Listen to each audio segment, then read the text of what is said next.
till I get to go. I want that. That's right. Take one. Should I just begin for the heck of it? We're feeling good. I'd like to call to order the Pacific Grove Unified School District Board of Education for September 15th, 2022. So could we please do a roll call? President Dawson, Present. Vice President Rivera, Here. Trustee Brian Swanson, Present. Trustee Carolyn Swanson Here. is absent. Thank you so much. Tonight, the next thing is an adoption of the agenda. And are there any changes? I have no changes, Madam President. I know that there was a request from a couple of pre-K teachers that wanted to know if we might move the items in discussion. I'm not discussion, but information discussion, and if that would be moved up. But the concern was raised by one trustee that people might be planning other things, and if that just movement changes. I don't think these are long. Cultural proficiency update, and that's going to be given by Buck Rogaman. Would you mind doing a shift one way so that the universal pre-K could go first, or do you think it should? Do you know, that's what I like in a man. I don't want to get real personal here. That's excellent. We'll go with it. Madam President, if I may, there was some thought that went into the order of these items this So evening. stick with them. Just that each item was intended to build on to the next one. So if we do change the order of them or want to move some before action tonight, I would just request that items B, C, and D be kept in their order and move all three if that's what the board would like to do. It's a request. Obviously, we'll do whatever the board would like, but that just is intent. I know that Mr. Roach had to be moved due to a family thing last week. I think what matters is that we considered it, but with that in mind, I think we should keep things the way they are. Agreed, board? Agreed. Agreed. Yeah, I agree. I do. I think because it's kind of, to me, it's a little too late to move it now just because it's been kind of broadcasted as the last item. So I would hate Okay. for someone to miss it. Okay, So- well, thank you, Mr. Rogaman, for your flexibility. We're going to keep you right where we were, and thanks everybody for considering that. So may I have an adoption of the agenda movement, please? I'll move to adopt the agenda as presented. Second. It was brought up by trustee Brian Swanson, the motion, and seconded by Dr. Frank Rivera. Roll call vote, please. President Dawson, Aye. Vice President Rivera, Aye. Trustee Brian Swanson, Aye. Trustee Carolyn Swanson. I, Okay, so the agenda is adopted. We'll now be moving into closed session. And in closed session, we will be considering matters that are appropriate always for closed session in accordance with education and government codes. Tonight, we'll be looking at superintendent goals and evaluation and some collective bargaining issues. And so we'll adjourn now and move into closed session.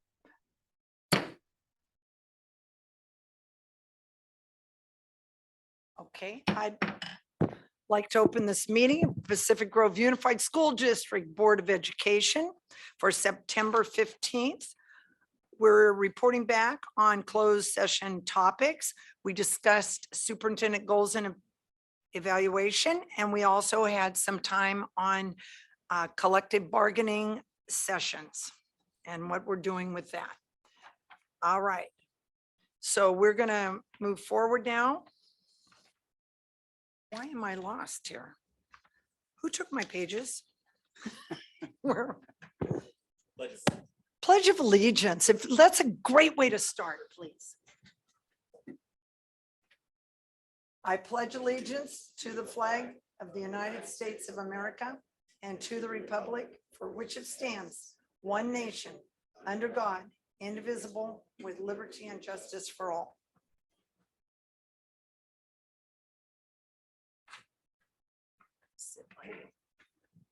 Okay, we're going to start, please, with written communication for the board.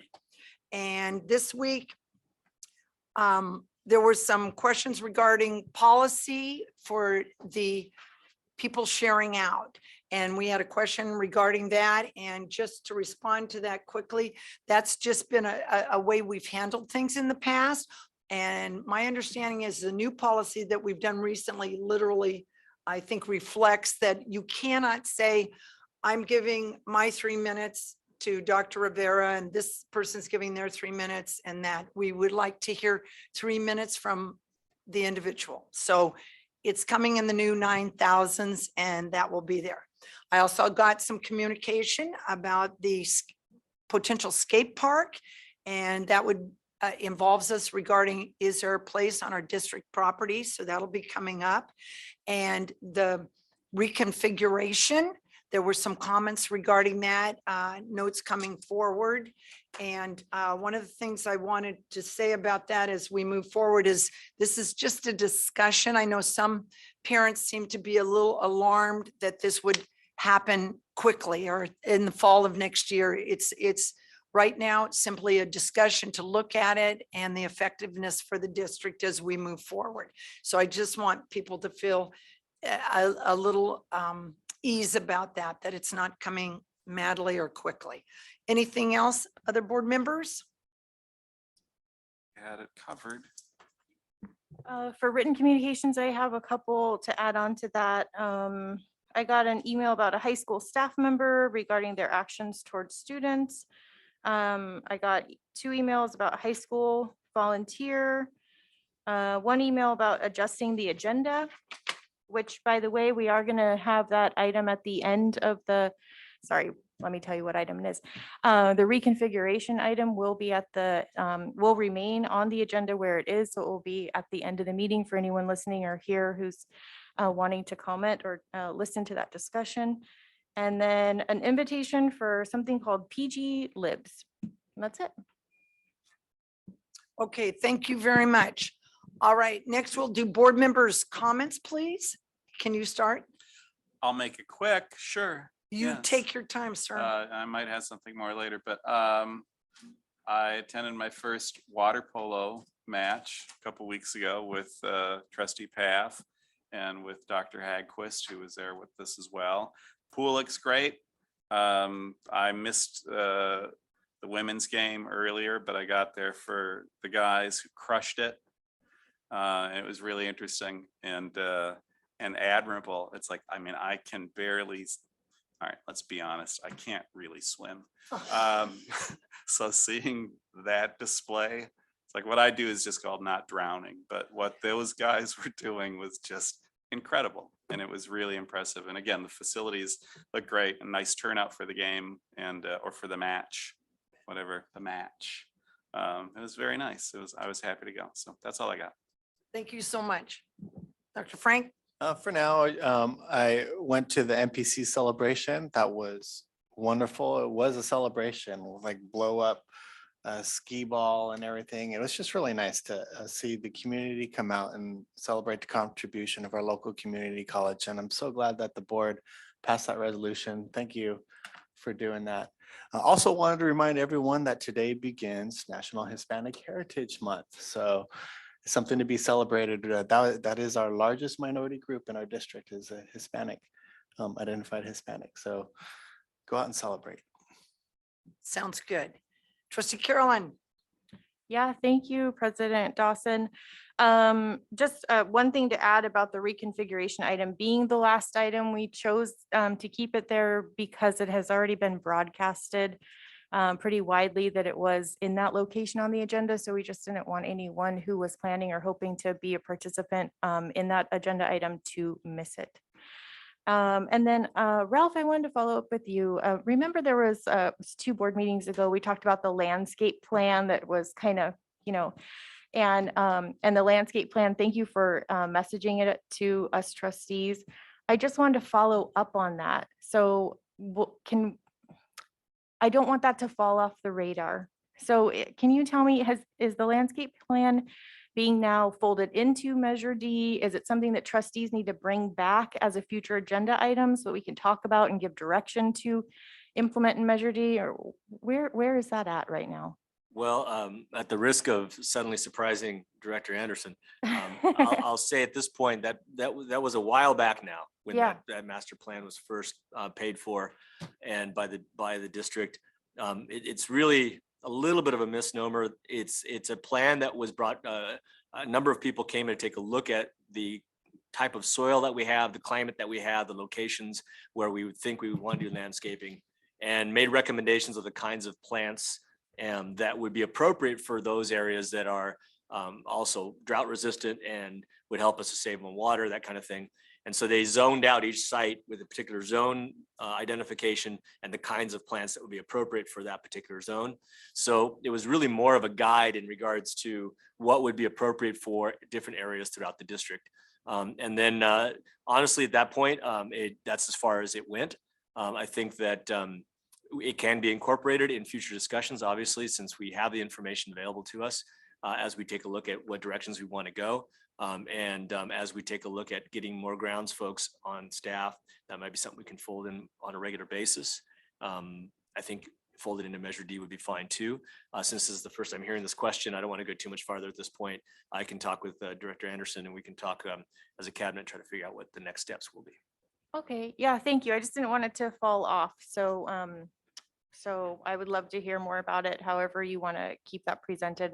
And again, the reason I'm asking is because we've heard over the years from several different people, concerns about beautification of sites. And it's something that we don't want to fall on deaf ears. And then it was mentioned that there was this wonderful landscape plan from about 10, 11 years ago. So thank you. And I'll just kind of keep it on my radar and hope to hear about it again. And if not, then I'll bring it back up. And then at a couple of board meetings ago, I actually requested from Billy the exit interviews of a couple of, okay, no problem. I thought maybe I'd missed them. So that's it. That's all I have for my board comments.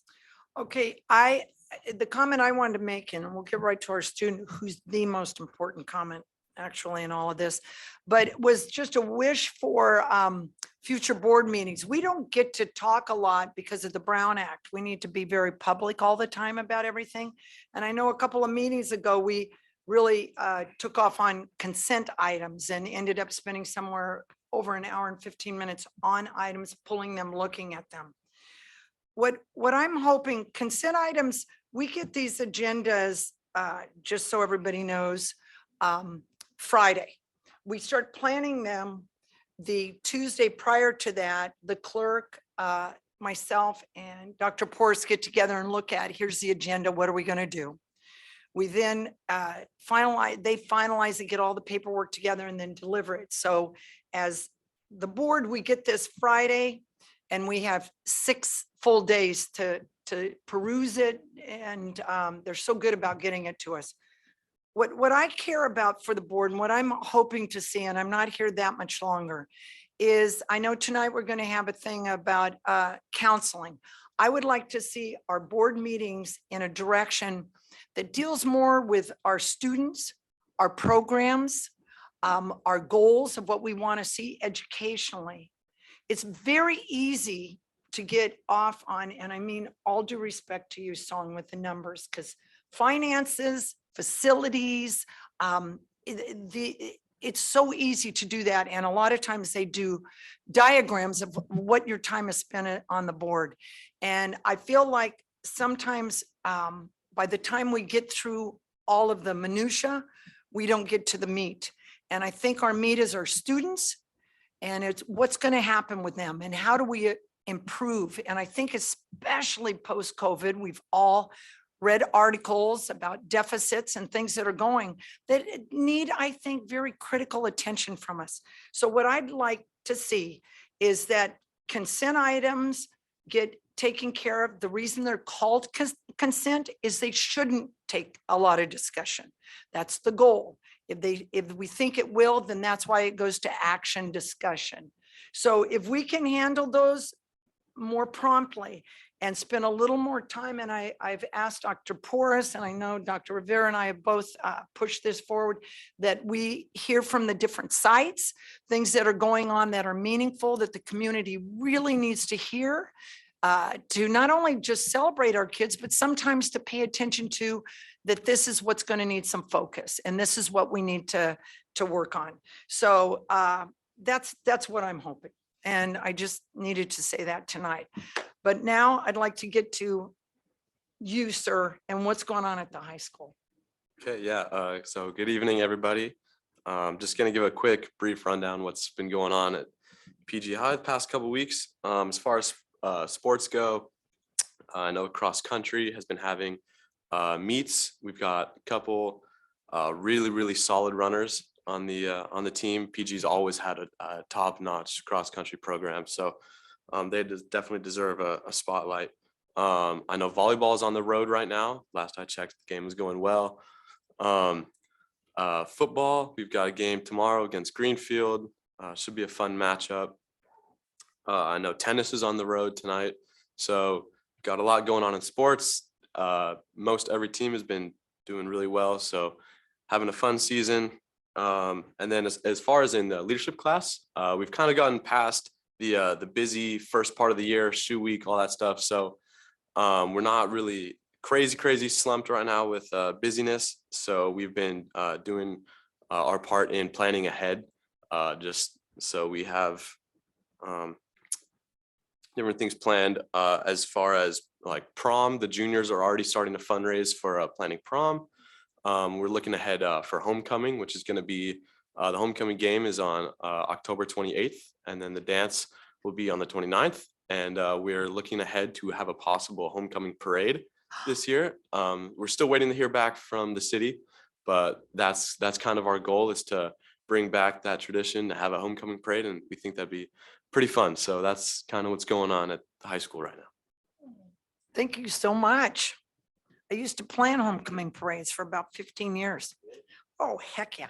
Okay. Hey, we have another really important thing to do, and I need some assistance.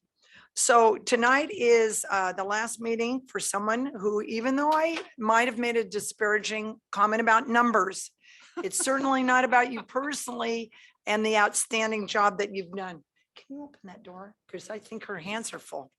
The board wanted to take just a moment to honor our lovely song and everything you've given to us and done for us with all these years. And we have a card, but we need all board signatures, so that's coming. But just a moment to recognize you.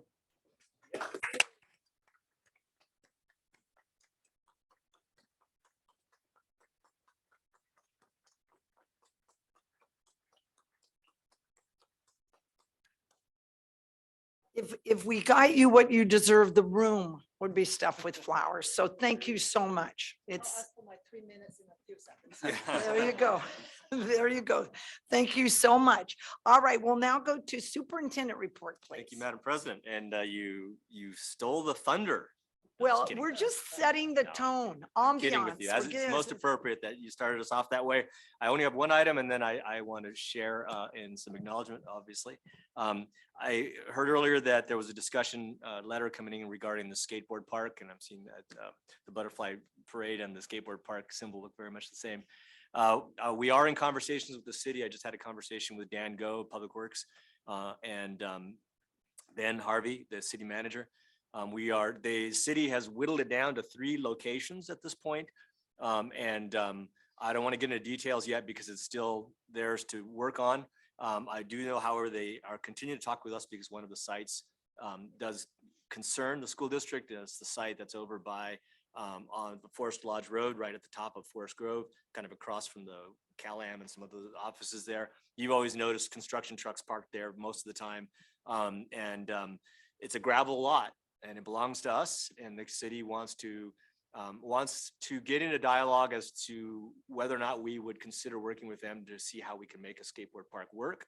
I told them, of course, that would be a great idea. I think it's a wonderful idea for the youth in our town, but that's jumping the gun just a bit. So they have yet to whittle down their qualifications as to where they want to go next. And so staff will be working with the city a little bit in just general discussions. And there's no underground conversations happening at all.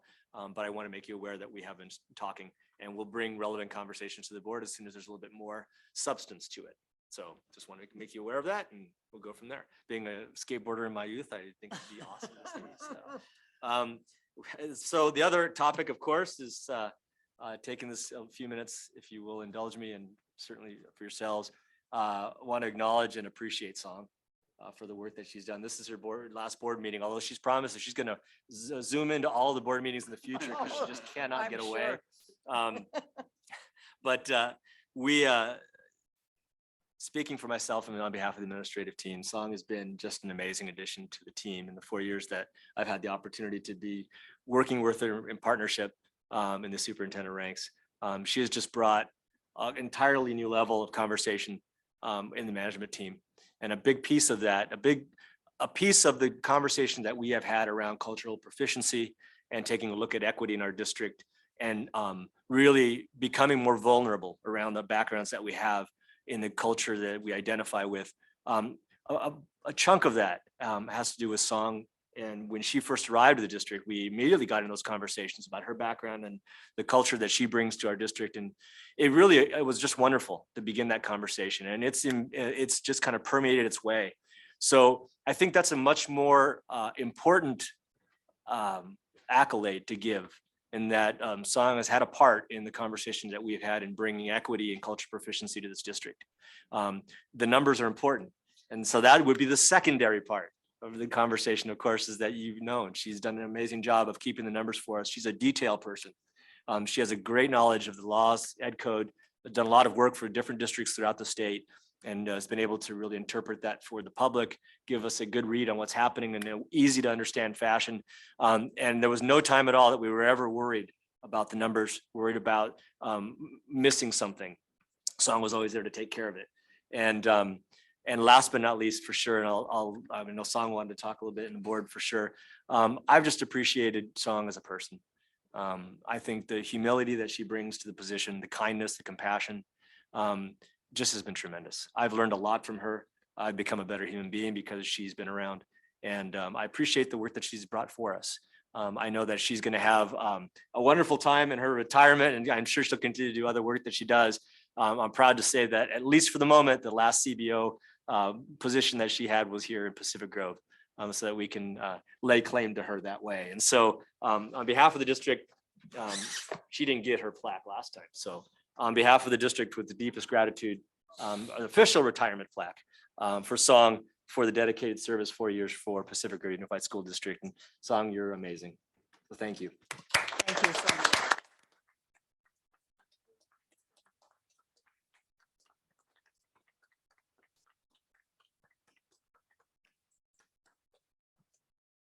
Thank you, Dr. Porras, for the kind words. This did not come out of the fiscal budget. Well, may I say a few words? Oh, No, you have to let the board say and Okay, then thank you. respond. Okay, Yeah, okay. we have things to So I get to say. go. All right, I'm gonna go. I was thinking about, it's like how quickly 4 years has gone by. And I'm gonna try to make it really short because otherwise I get emotional about these things. But it was 4 years of just such a high level of professionalism, and yet your heart still came through all of that. And even though it was only 4 years, your impact is going to be so lasting. I wish we had more with you. I get that life goes on and things change, but I personally have enjoyed working with you so much. So thank you for everything that you brought.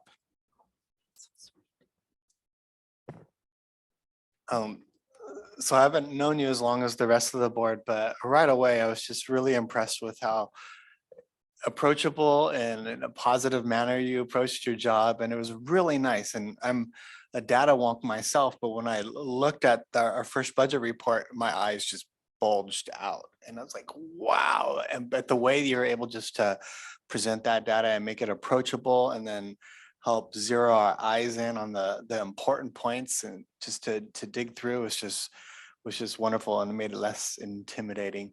But that was the job. Again, I just want to focus on the approachability and how just wonderful it's been to work with you. And I just wish you the best of luck in your retirement.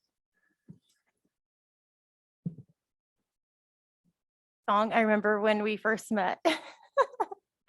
I was just a parent. I was not on the board, and I came and asked if I could have a meeting with you in your office and learn about the budgets. And you were so kind to give me that time. You were, I mean, I don't know if you can do that for every single parent who asks you, and I don't know if there's any parents listening who want to learn more about the budget. You can. She's leaving. You're welcome to ask Josh Jorn. But I just appreciated that you treated me like I was someone who worked in the district office or someone who was on the board. You treated me with such grace and patience in helping me learn the budget. And you continued to do that after I became a board member. So thank you for all your compassion and patience. You're one of a kind, and I will miss you. Thank you. Yeah, I'm still a little new here, but haven't gotten to know you very much, but you seem like such a role model for anyone in this room, especially these people up here. So I really thank you for everything you've done and everything that the community has seen that you've done. I'm sure handling with budgets, dealing with budgets can't be the easiest thing in the world. So I respect you a lot for that. So thank you. Thank you. And finally, any questions we had, we wouldn't be home but a moment and there'd be a text. Oh, a trustee asked this question, and she'd send this massive correspondence clearing everything up. I really appreciated the simplicity in which you explain things. I'm not a numbers person, and I like that she has big red arrows and says, look here, and you see what this means and how this correlates over there. It's just been wonderful. And I agree with everything everybody says, your kindness, your professionalism, and just chipper attitude, which is incredible. And we'll all miss you sorely. Paf will miss the numbers too. He's not here tonight, but he's here with his numbers in his head. So a huge, huge thank you. Thank you. I'm going to move the flower so I could see the audience. Whoa. All right. Thank you, everyone, for the kind words, and dear Dr. Porras and trustees. And of course, now it's time to say farewell. This past 4 years and 2 months, but who is counting, right? Have passed like a flash, and it was a time filled with joy, accomplishment, challenges galore. Not a dull moment, I assure you. The kids made it all worthwhile. Highlights for me are the interactions and sometimes deep dialogue I have with a couple of brilliant 5-year-olds. I would like to say to thank all the wonderful staff, the school site office assistants, food service ladies, custodians, maintenance and grounds crew, transportation drivers, district office staff, my own business services staff, if you're watching tonight, including teachers, included teachers, site administrators, who all made the last 4 years in my career in the K-12 environment such a rewarding and memorable experience, especially my last 4 years with Pacific Grove Unified School District. Having started my professional journey fresh out of college in the corporate sector for the first 4 years, I was miles from imagining the excitement that awaited me the rest of my career in school districts. Instead of spending my time in the corporate world, I was fortunate enough to land in LA County Office of Education, LACO, where I discovered school finance. Before you know it, it was incredible 29 years in K-12, which in retrospect feels like a giant blur. Since that they say time flies when you're having fun, which isn't to say that it all fun all the time. This past 2.5 years of pandemic, it was without a doubt the most challenging for everyone. For months at length, the business office was functioning with 5 to 6 retirees as substitutes. But we got through it. We settled with our bargaining groups, processed retro checks, built new budgets, and closed the books each year without missing a beat. We continue to face our share of facility challenges, but we now have a great group of skilled employees added to the department, so I'm not too worried about that. Dr. Porras is the consummate leader, providing the trust and support to every one of his administrators. I've always valued his rational thinking and judgment. good humor, and his management style. When I first arrived in PG, Pacific Grove, one of our neighbors perked up when I say I would be working at Pacific Grove School District. He said, "Oh, you are working with Ralph?" That to me was an auspicious sign. Of course, I wanted to tell him, that's Dr. Porras to you. Esteemed board members, each and every one of you bring a diversity of perspectives, convictions, and guidance. At the end of the day, you are passionate about our community of students.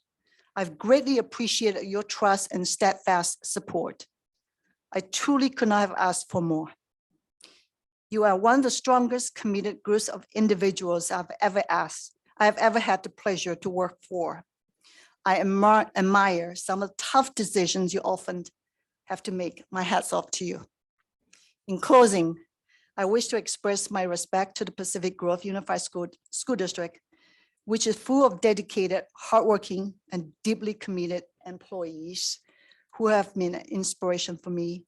And also Mr. Avila, unfortunately, it's a short time together, but I really admire your talent. I wish I was that smart when I was 18 years old. And thank you, have a good, and I do have a note of the actuals to present.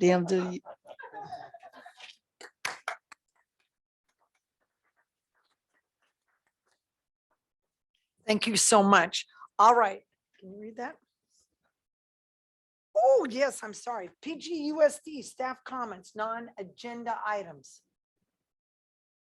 We have one, please. Oh, we have several.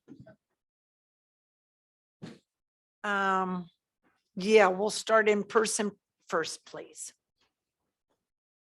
Good evening, board. Sean Keller, principal at Robert Down Elementary School. Just a reminder, this Saturday is Walk with Pride at Lovers Point, starting at 9 o'clock. I believe it goes till noon. And then next week, Robert Down PTA will be hosting a dine out at Pacific Thai, and I believe that is on the 20th. And it's from lunch through dinner. Thank you. Thank you. Good evening, Sean Roach, proud principal at Pacific Grove Middle School. First of all, I would like to wish Song the best in her retirement. I will miss your wry sense of humor and the exchange that we've had during several meetings. And my question to you is, whatever will you do with your Thursday nights? But I'm sure you'll find something. On a different note, Pacific Grove Middle School held a parent night last week to view the anxiety movie called Angst. It's a wonderful movie. We got an opportunity to share it with everybody at home. And the parents, the numbers were decent, not quite as much as I would like, but still the message got out. The movie is amazing. If you haven't seen it, I have sent a link, so please try and get a chance to check it out. We had an assembly on Friday, 7th period, and I don't think I've ever in my 9 years seen the kids as engaged and into what they were watching as I did during that time. At the end of the movie, there was a loud round of applause, and on top of that, we had several students contact us about some issues that came to light during that movie, as well as some parents. And so had we not shown that movie, we might not have discovered those issues and be able to address those issues. On Monday, during our advisory class, we did a debrief with our kids where they were reflective and thought about things that are stressors. And one of the themes in that movie is, is this stress life-threatening? It's something way back in the back of our minds, a fight or flight kind of thing. And so they were able to kind of talk those things out. And this is really kind of our first foray into this. The board graciously adopted our open parachute, which is a social emotional dedicated curriculum that we're going to be using during our advisory class. And we continue for the next 3 weeks discussing anxiety. We want to take anxiety and depression and all these things out of the shadows and put them at the forefront so that people don't think they're bad ideas or bad words, and they feel confident in discussing these kind of things. Our counselors hosted a drop-in for parents on Tuesday night at 6 o'clock. And I'm really happy. I'm really proud with where we are in this. And this is just the first step in what we intend to do. Thank you, guys. Song. Have a good one. Thank you for sharing. Okay. So thank you. So now we'll move on to individuals desiring to address the board. Public comment on any item of interest to the public that is within the board's jurisdiction will be heard. The board will also take public comment on each specific action item prior to the board action on each item. The board will allow a reasonable amount of time for public comment on each agenda item, not to exceed 3 minutes per speaker and no more than 20 minutes per agenda item pursuant to Board Policy 9323. Speakers will be called sequentially until there is no speaker coming forward on the agenda item or the amount of time allocated for the agenda item has elapsed, whichever comes first. This meeting of the Board of Education is a business meeting of the board conducted in public. Please note that the Brown Act limits the board's ability to respond to public comment. The board may choose to direct items to the administration for action or place an item on a future agenda. Thank you so much.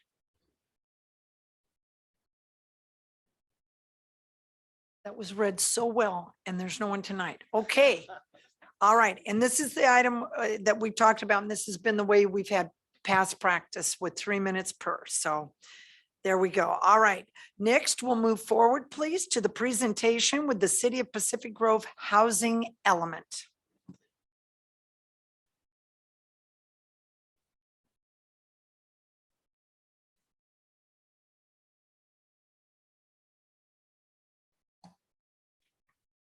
Good evening, members of the board.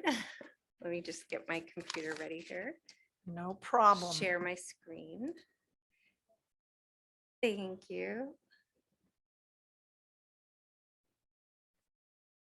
And your name is Anastasia Wyatt, correct? Right, Okay, correct. good. I wanted to get the pronunciation right.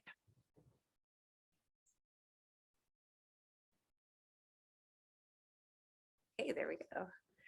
All right, thank you so much, board and everybody for having me here tonight. I am Anastasia Wyatt, Community Development Director for the City of Pacific Grove. This might be a little disappointing because I'm not talking about the skate park. Sorry about that. But we've had some internal discussions, I'll just say that. It's exciting. And I appreciate the members of the community who've come out to our council meetings to talk about it. So lots of fun there. Just wanted to thank Alyssa so much for making sure I got everything ready, and Lewis for your tech help. So appreciate all of your assistance, and thank you to all of you for your help with the students every day. What you do is so important. So I appreciate the faculty and everyone here. So I'm here tonight from this city to talk about our housing element. So I'm sure some of you have never heard about a housing element. It's a part of our general plan for the city. So every 8 years, we're required to update the city's housing element. It is state mandate, and it's a critical part of what we plan for housing in the future in our community. And our general plan, we're going to start an update of the general plan, which is our blueprint for planning in the future development in the city, pretty soon. So there's a lot going on in our department. So I'm here tonight to discuss with you opportunity sites. You already talked about the skate park, and could we possibly put the skate park somewhere on property owned by PGUSD? We're talking about partnership and feedback. Any feedback you have about the housing element you would like to provide to our department, we welcome that. And outreach opportunities for the housing element. It's very critical that we meet with as many members of the public as possible for this. And just a little bit about what is a housing element, what goes into this general plan element that we need to write for the state. So a lot of it is housing needs. What are people's housing needs? So we've been doing a lot of outreach within the community to determine what are people's needs, how many units, what affordability levels, those types of things. That goes into housing needs. Constraints, what are constraints to housing and housing development? We're a small city. We currently heard we have limitations on water. All of those things are constraints to housing development. Sites inventory, we need to determine where can we put housing in our community. We'll get into that in a little bit. And goals, policies, and programs for housing development. This is important because housing and its affordability is an issue that does affect all of us. I think you've probably heard of homeless students or families that are struggling in the community in your district. Housing is a big component of that. I've worked with other school districts on projects and programs for that. New state laws are requiring cities and governments to do more when it comes to housing. We're not developers, but we're trying to incentivize the development of housing as much as possible and create new housing and affordability. We need to make changes. So how much does the city need to plan for in this 8-year period? We need to plan for 1,125 units. This was handed down to us from the state through negotiations with AMBAG, the Metropolitan Planning Agency that we all work with. Within that 1,125 units that we're planning for, we need to have 339 very low income units, 221 low income, 160 moderate, and 405 above moderate.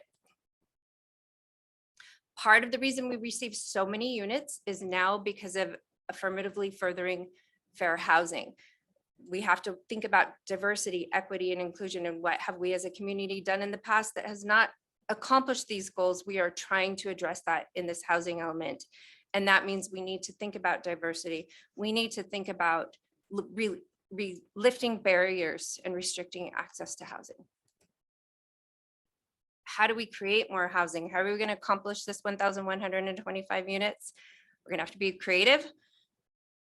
You may have heard of accessory dwelling units. The state is streamlining the development of certain types of housing. So there are some things as a city that we cannot stop anymore, like that may have been stopped in the past through planning commissions or planning zoning. So accessory dwelling units are pretty much allowed on any property. We will rezone. So areas that may have been zoned for single family or less development will now be zoned with more densities. Splitting lots, you may have heard of SB 9. That's legislation where you can split a lot. And again, looking at key opportunity sites. So here are some pictures of more density, different types of housing developments that aren't city single family development. And when it comes to affordability, as you saw earlier, I was talking about lower income units. The median income for Monterey County right now for a family of 4, and this is a chart that details the affordability by number of people in the households. Right now we have 90,100 is what the state has determined for Monterey County is the median income for a family of 4. So if you want to think about affordability for housing, typically the rule of thumb is 30% of your income should be spent on your housing.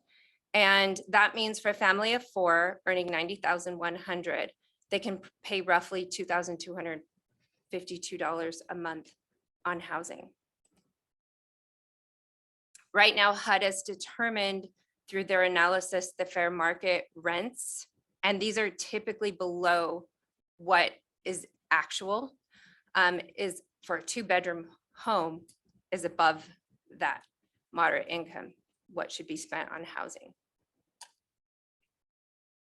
So that's, I just wanted to give you a little overview, and if you have any questions, you can contact me. I appreciate John Paff, he's not here tonight, but he's serving on our advisory committee. I thank you for that collaboration.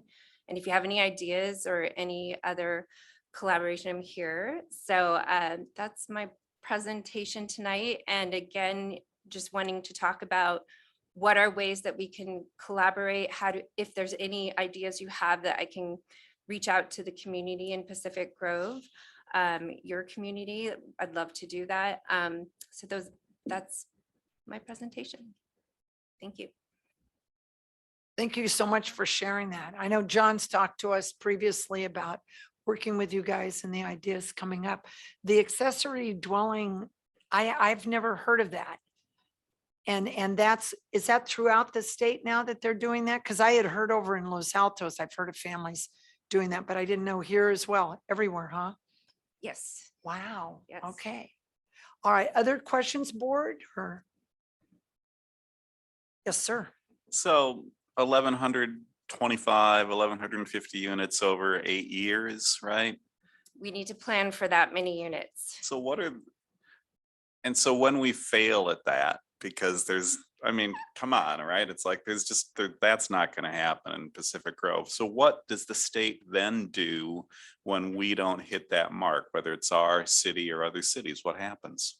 So the state has developed an enforcement unit. Oh, Yeah, this housing element round. Before, this has typically been just a plan I hate to say, put on a shelf, as you know. Sometimes these elements we develop the housing we plan to develop, and sometimes we don't. But the state will be watching us over the next 8 years. We submit a progress report every year to the state. So they will see our progress and how we're doing, not just on the housing element. We want a housing element that they accept and sign off on at the end of this process. December 2023 is when we finish up our planning process and submit to the state. But then from there, they will look at our annual progress to see, are we meeting the goals that we thought we would? Mhm. Okay.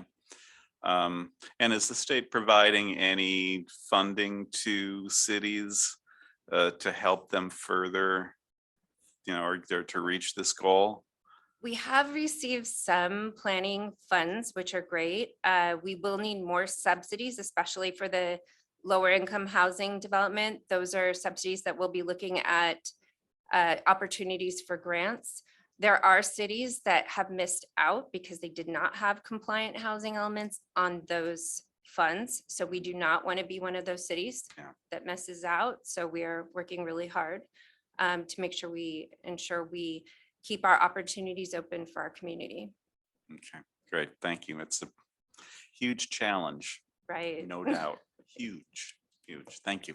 I know Pebble Beach wanted to make some changes and they put in the low income housing on the way out of SFB Morse. And I know we anticipated students coming into our schools from there. So, I mean, people are making adjustments. I think it is quite challenging, but it's also very important, to say the least. And it's our job to do a good job for, as you say, students who find themselves homeless due to things that are going on in their lives.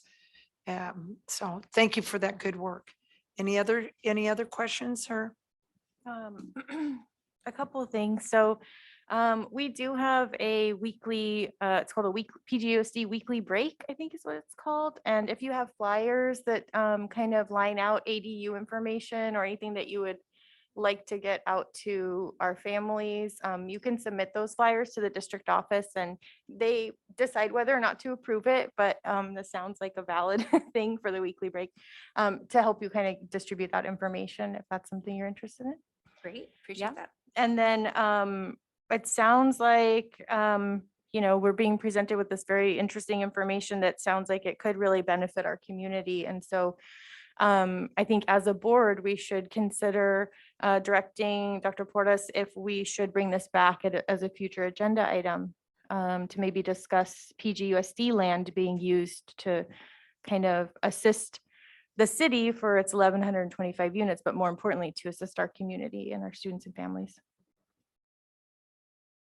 So I would like to see that come back as a future agenda item. And if the board would, if the board also agrees, we can ask Ralph to add it.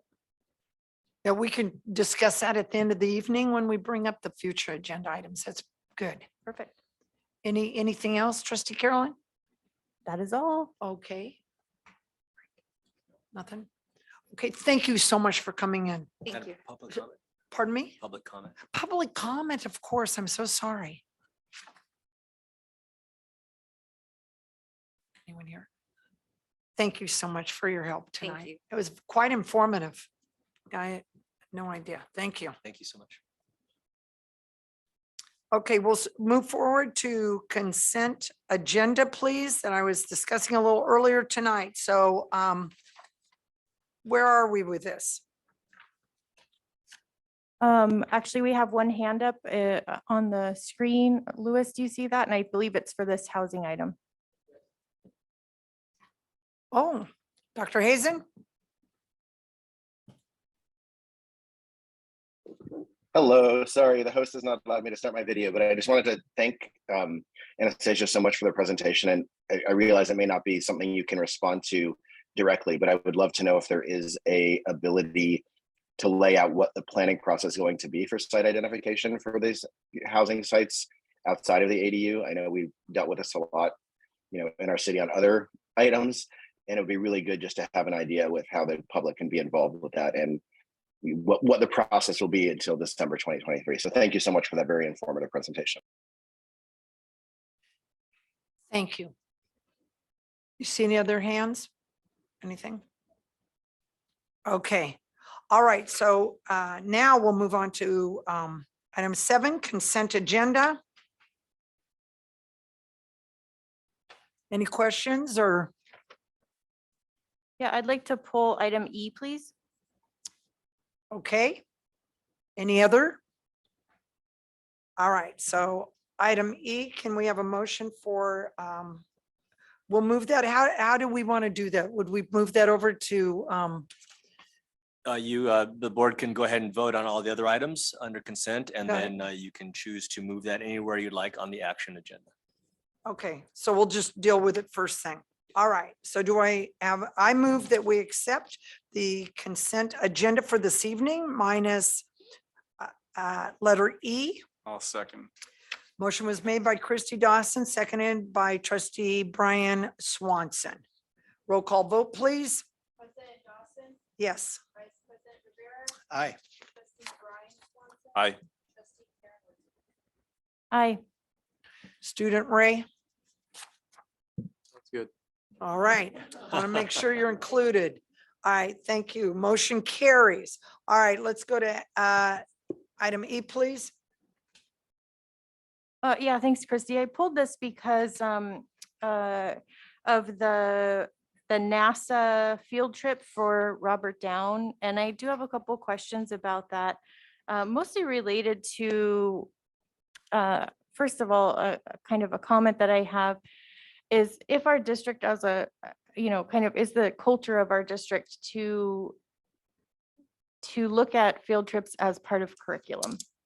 And so I was looking at this field trip as part of curriculum. It's definitely a science-based field trip, and I couldn't help but think, what's the equivalent that Forest Grove does? So this is a field trip that's out of the area. It's in Santa Clara, and it sounds really wonderful and fun. It's for 4th graders.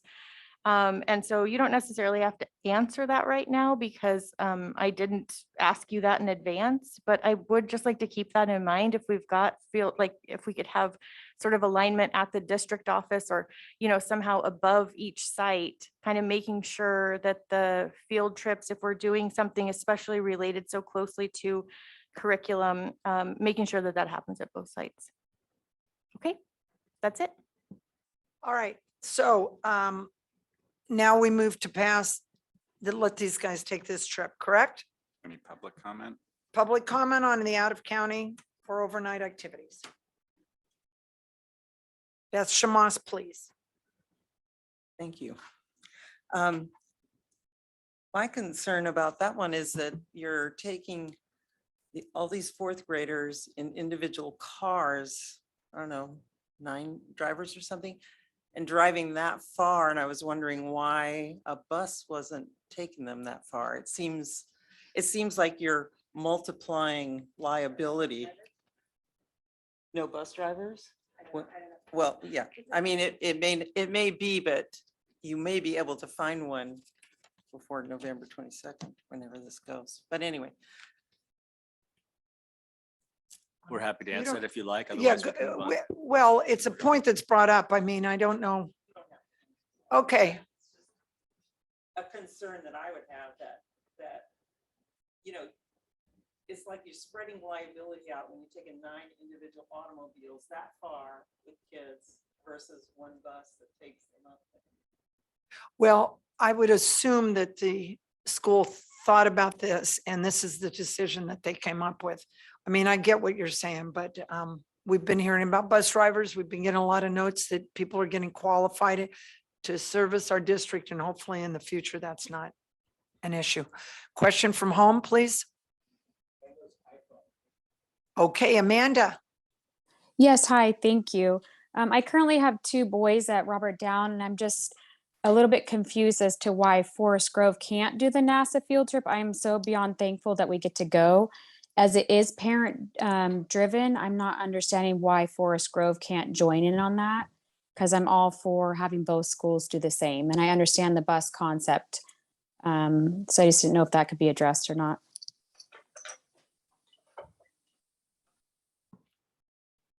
Actually, you know what? That is a question I have. So would you mind answering that? I as a can board ask, member? I can ask John Keller to come up and speak to that. I don't know the answer to why Forest Grove is not going on this trip. Well, And it's possible they're going later in the year and we just don't know. So. I don't know. I can ask Dr. Preciado also, who may be on the line to speak up as well. Yes, so again, Sean Keller from Robert Down Elementary. I can't answer for Forest Grove. I just know that Mrs. Payon is very into STEAM and STEM, and she loves NASA. And with a little bit less restrictions due to COVID, I know she's really excited to go back. I've done the trip myself. And coming from the Bay Area, I guess I'm just familiar with the roads and not too worried about it as a principal. And I just know what the kids got out of it the day I went to NASA. And just to go to NASA is amazing. So I would encourage anybody in the district to go see NASA because it's amazing. Well, and I think this is one of the issues that we've talked about regarding reconfiguration is that there's not always the same thing happening at both schools. Even though this is an outstanding field trip, it's not, it has not been past practice that we say this school does this. I mean, it's often parent driven or staff driven or past practice, but it is absolutely something to look at. And I would think that, as said, anybody that would want to go at, whatever support we could offer to have them have that experience would be lovely. Any other comments? I see a couple online. Dr. Preciado is there, so if you want to go to her Okay. first, perhaps. Yeah. Dr. Preciado, you're on. Can you hear us? Yes, definitely. So I just wanted to let you know that I don't see that being slated for our school, but definitely something we can look into. So it sounds like a wonderful opportunity for our fourth graders. Okay, thank you for sharing that. Were there other comments? Carrie. Hi, Carrie Serpa, fourth grade teacher, Forest Grove. Past practice has not been that Forest Grove did driving field trips with parents driving. We have always done buses in the 10 years that I have been there. So I don't know who started that practice because it predated me, but we've always done busing, which has been an issue because then we have to raise the money for busing. And it's even more of an issue now without much option to bus. So that is why for me, because I did hear about it, Robert Down was great. They always tell us about the field trips that they're doing. And I know there's an online option that we signed up to get some information about, but we don't have busing and we don't have the option to send the parents in their cars, as far as I know, due to the liability issues. Okay, definitely something to look into as we move forward. Amanda. Hi, sorry. One last comment is I'd be more than happy to help coordinate whatever Forest Grove needs to go on that NASA field trip. If they're lacking the time for the teachers to coordinate that, I'm more than happy to do that for them. Thank you.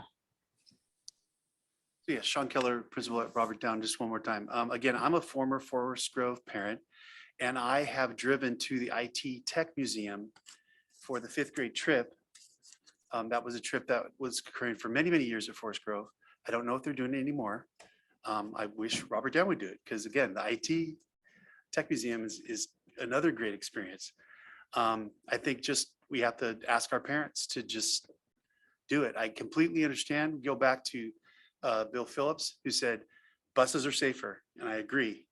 But there's an issue, and it's a roadblock. So we do not want to have that. And I think my teachers just don't want to have that red tape to stop them from going. So. Thank you for sharing You're that. welcome. Right. Erica Chavez, and as a parent of middle school students who's told that in order to get my kids to away soccer games or basketball games or golf matches, it's on us to drive. I think that if the expectation is elementary school families must only ride the bus, but that we're requiring our middle school families or high school families to provide their own transportation to sporting functions, then we need to look at those policies. So if that's the practice at one school versus another, I think that that needs to be looked at then. Okay, thank you. Okay. All right, obviously, that's some stuff for future things for us to definitely take a look at. So now we're going to move on to action discussion. And the first thing we'll have tonight is a COVID. Oh, I'm so sorry. Yeah, and thanks, Christy. Thanks for entertaining that discussion. I think it was fruitful. So I'd like to make a motion to approve E, out of county or overnight activities. Okay, motion was made by trustee Carolyn Swanson and seconded by Brian Swanson. Thank you so much. Roll call vote. President Dawson? Yes. Vice President Rivera? Aye. Trustee Brian Swanson? Aye. Trustee Carolyn? Aye. Okay. All right, motion carries, please, 4-0. Now we'll move forward. COVID update. Thank you, Madam President. Just a few items this evening. Again, nothing too substantive at this point. We are got the regular COVID-19 weekly update from the Health Department. And again, seeing a decreasing positivity rate and a decreasing case rate. Positivity down to 7.1. This was as of yesterday, and 7.3 per 100K on the case rate. So definitely a very positive to see that decline, if that's mathematically contradicting. But that's a great thing. The hospitalizations are also decreasing, which is something I tend to look at as well, since that gives us a little bit of marker. So those are all very positive. That's good. I did ask Nurse Pally if she could give me a few items that she felt were important for tonight's meeting. So I'm relaying these comments from her. First off, she wanted to let everyone know that there will be an upcoming COVID-19 and flu vaccination clinic Wednesday, October the 19th. So it's a little ways off. We will get this in the break, so stay tuned. It will be printed as well. It will be at the high school cafeteria between 3:45 and 6:45. The clinic's going to be open to all district families, staff, and community members. And they have people can have the option of doing the COVID-19 vaccine, the flu vaccine, or if you're up for it, you can do both.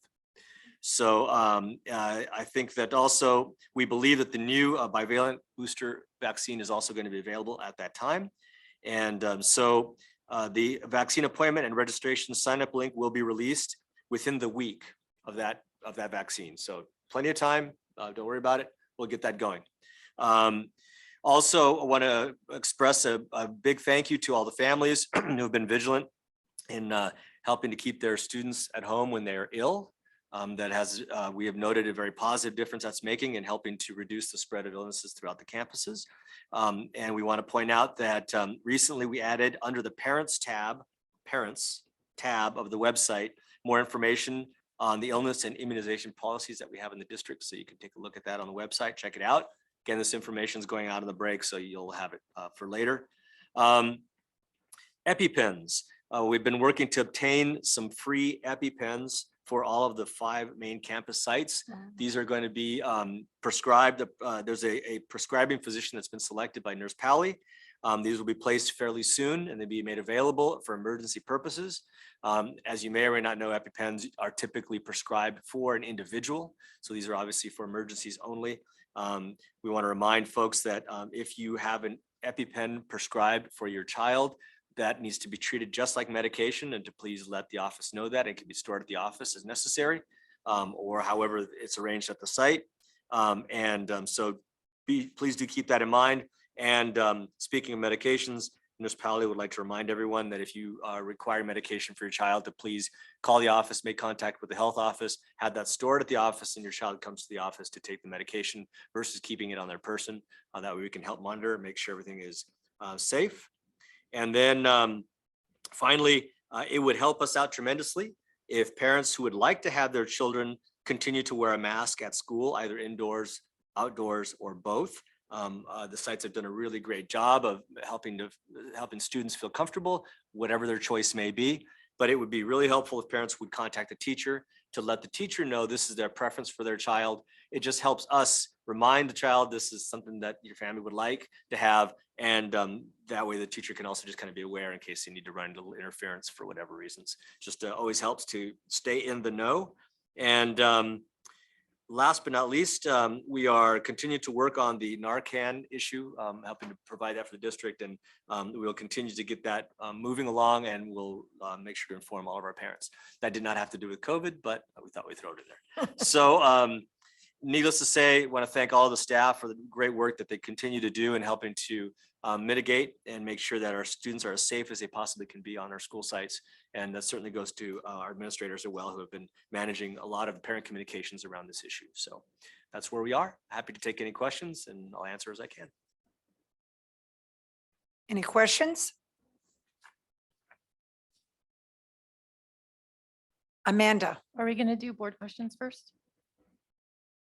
Okay, we can do board questions first. Trustee Carolyn? Okay. How'd you know I had a comment? Okay, so I wanted to send a thank you to Katrina Pally for keeping the COVID dashboard going. I know that other districts have kind of done away with those, and speaking as a parent, that dashboard gives me so much peace of mind. I check it every morning. So thank you for that effort, because I know it is an effort. So I really appreciate that, and appreciate you, Ralph, and kind of allowing that to continue. So thank you so much. And if I may, Yeah. the kudos definitely goes to Director Algaze as well, and to Alyssa and Mandy. It's a team effort, and they do a great job together to really get that going. And so thank you for that, those kudos. It's Yeah, I very really well appreciate it. And it's not easy. You know, you're tracking down all that information, make sure it gets updated. So I really do appreciate it. And I'm not the only parent, like I have friends who also check it. So it is valuable. And then Ralph, just to clarify for parents, if they want to let their teachers know the mask preference, do you prefer them to send an email to the teacher? I think email is probably the best. Okay. That just makes sense, but certainly if you want to call the office and leave a message, that's fine too. Okay, wonderful. Thank you. Any comments, other board members? Just excited to see those numbers going down. Thank you Yeah. for all the hard work. I'm glad to see that there are a lot of students and staff that still wear masks and that there's no stigma behind it. So that's a joy to see as well. Thank you. And the vaccination clinic, that's just wonderful. Whatever we can do to help families. Trustee Brian? All right, very good. Comment? Yes. Amanda, please. Thank you. Sorry, you'll probably be hearing from me a lot, but real quick comment. I just want to say thank you very much for keeping us updated on COVID. That's a huge help. I also wanted to ask about the 14-day sick policy. I'm fortunate where I had the benefit of being able to keep my children home when they're sick. But I just wanted to know if that was something that was state mandated, the 14 days without a doctor's note, or if that's something that's going to be eased up on, because if you have any symptoms, you want us to keep our kids home, which is understandable. So I just wanted to find out that information, please. Thank you. We'll send more information out. I'm not prepared to answer that. Just Okay, we'll send more information out to you soon. Thank you. Another question, please. Elios? Eloisa. Eloisa? Thank you. Hello. I just wanted to ask that when you train staff for the use of EpiPens, you take the same opportunity and teach them in the use of glucopens, which are glucagon injections for people with diabetes that go into life-threatening low blood sugar, hypoglycemia. The pens are very similar, and the training can be done at the same time. And usually people that do have type 1 diabetes or type 2 diabetes that are insulin dependent, they carry their own pens on them. So that would be a difficult one to have at the office, but every student should be carrying their own.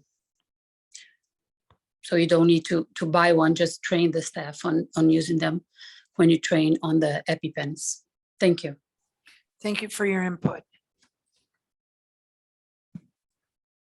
Ralph, after hearing that comment as a board member, I actually would like to ask, is that something that we can include? I will talk to Nurse Pally. Nurse Pally is a registered nurse, so she's the one that will do Okay.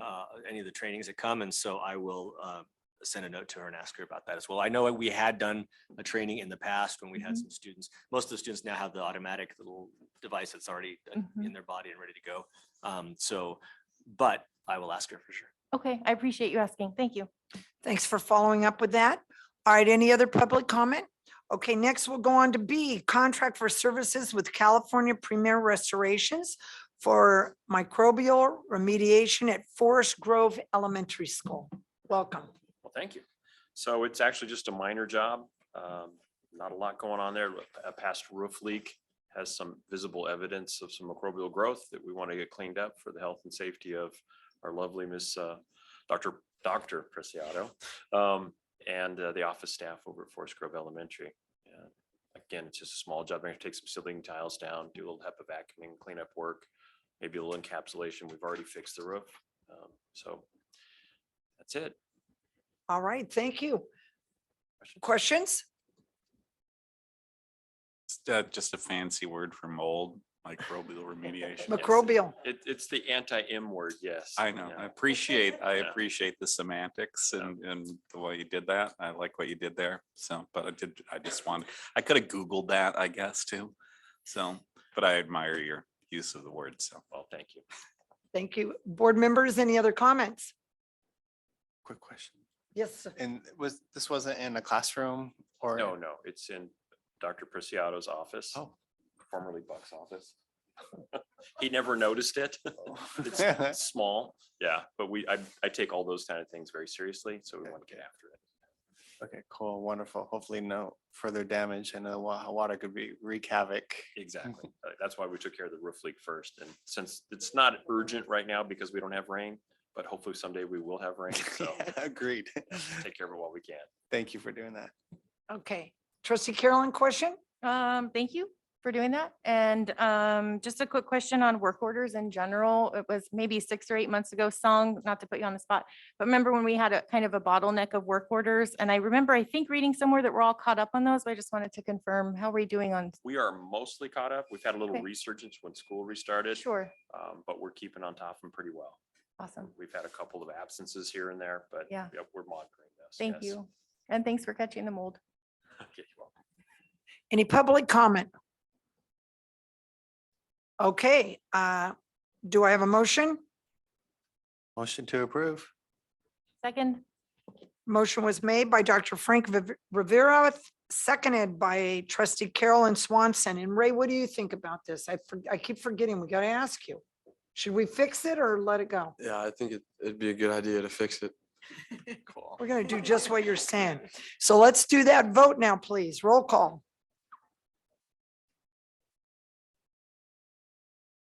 Aye. Yes. Vice President Rivera, Aye. Trustee Brian Swanson, I Trustee Carol. Aye. Motion carries. So we're going to get rid of the microbial stuff. So very, very good. All right, designation of committee representatives. This is right now, there are 2 committees that I serve on, and we talked about an alternative. We talked about that a long time ago, but there have been meetings missed and different things. So we want to make sure to take it. It's at this time to be an alternate for me. One of the meetings is Community Human Services that works with drug issues within the county as well as homelessness. And they have recently been given the gift of the Schumann Heart House, which is the old Arthur Murray Dance Studio, and that will become a shelter for families. And that could indeed impact us and obviously any other school that could serve those kids. So it's something very important. That's that's one group. The other group that I serve on is the Monterey County Office of Education School Board Association. And that's a committee that is, does a lot of good work. It's quite educational as far as working with the different school boards throughout the county and planning learning experiences and different forums that might be available to just improve the abilities for school boards to be involved and knowledgeable. That's also nice because we get to work with Dr. Deneen Gus, who is the superintendent for the entire county.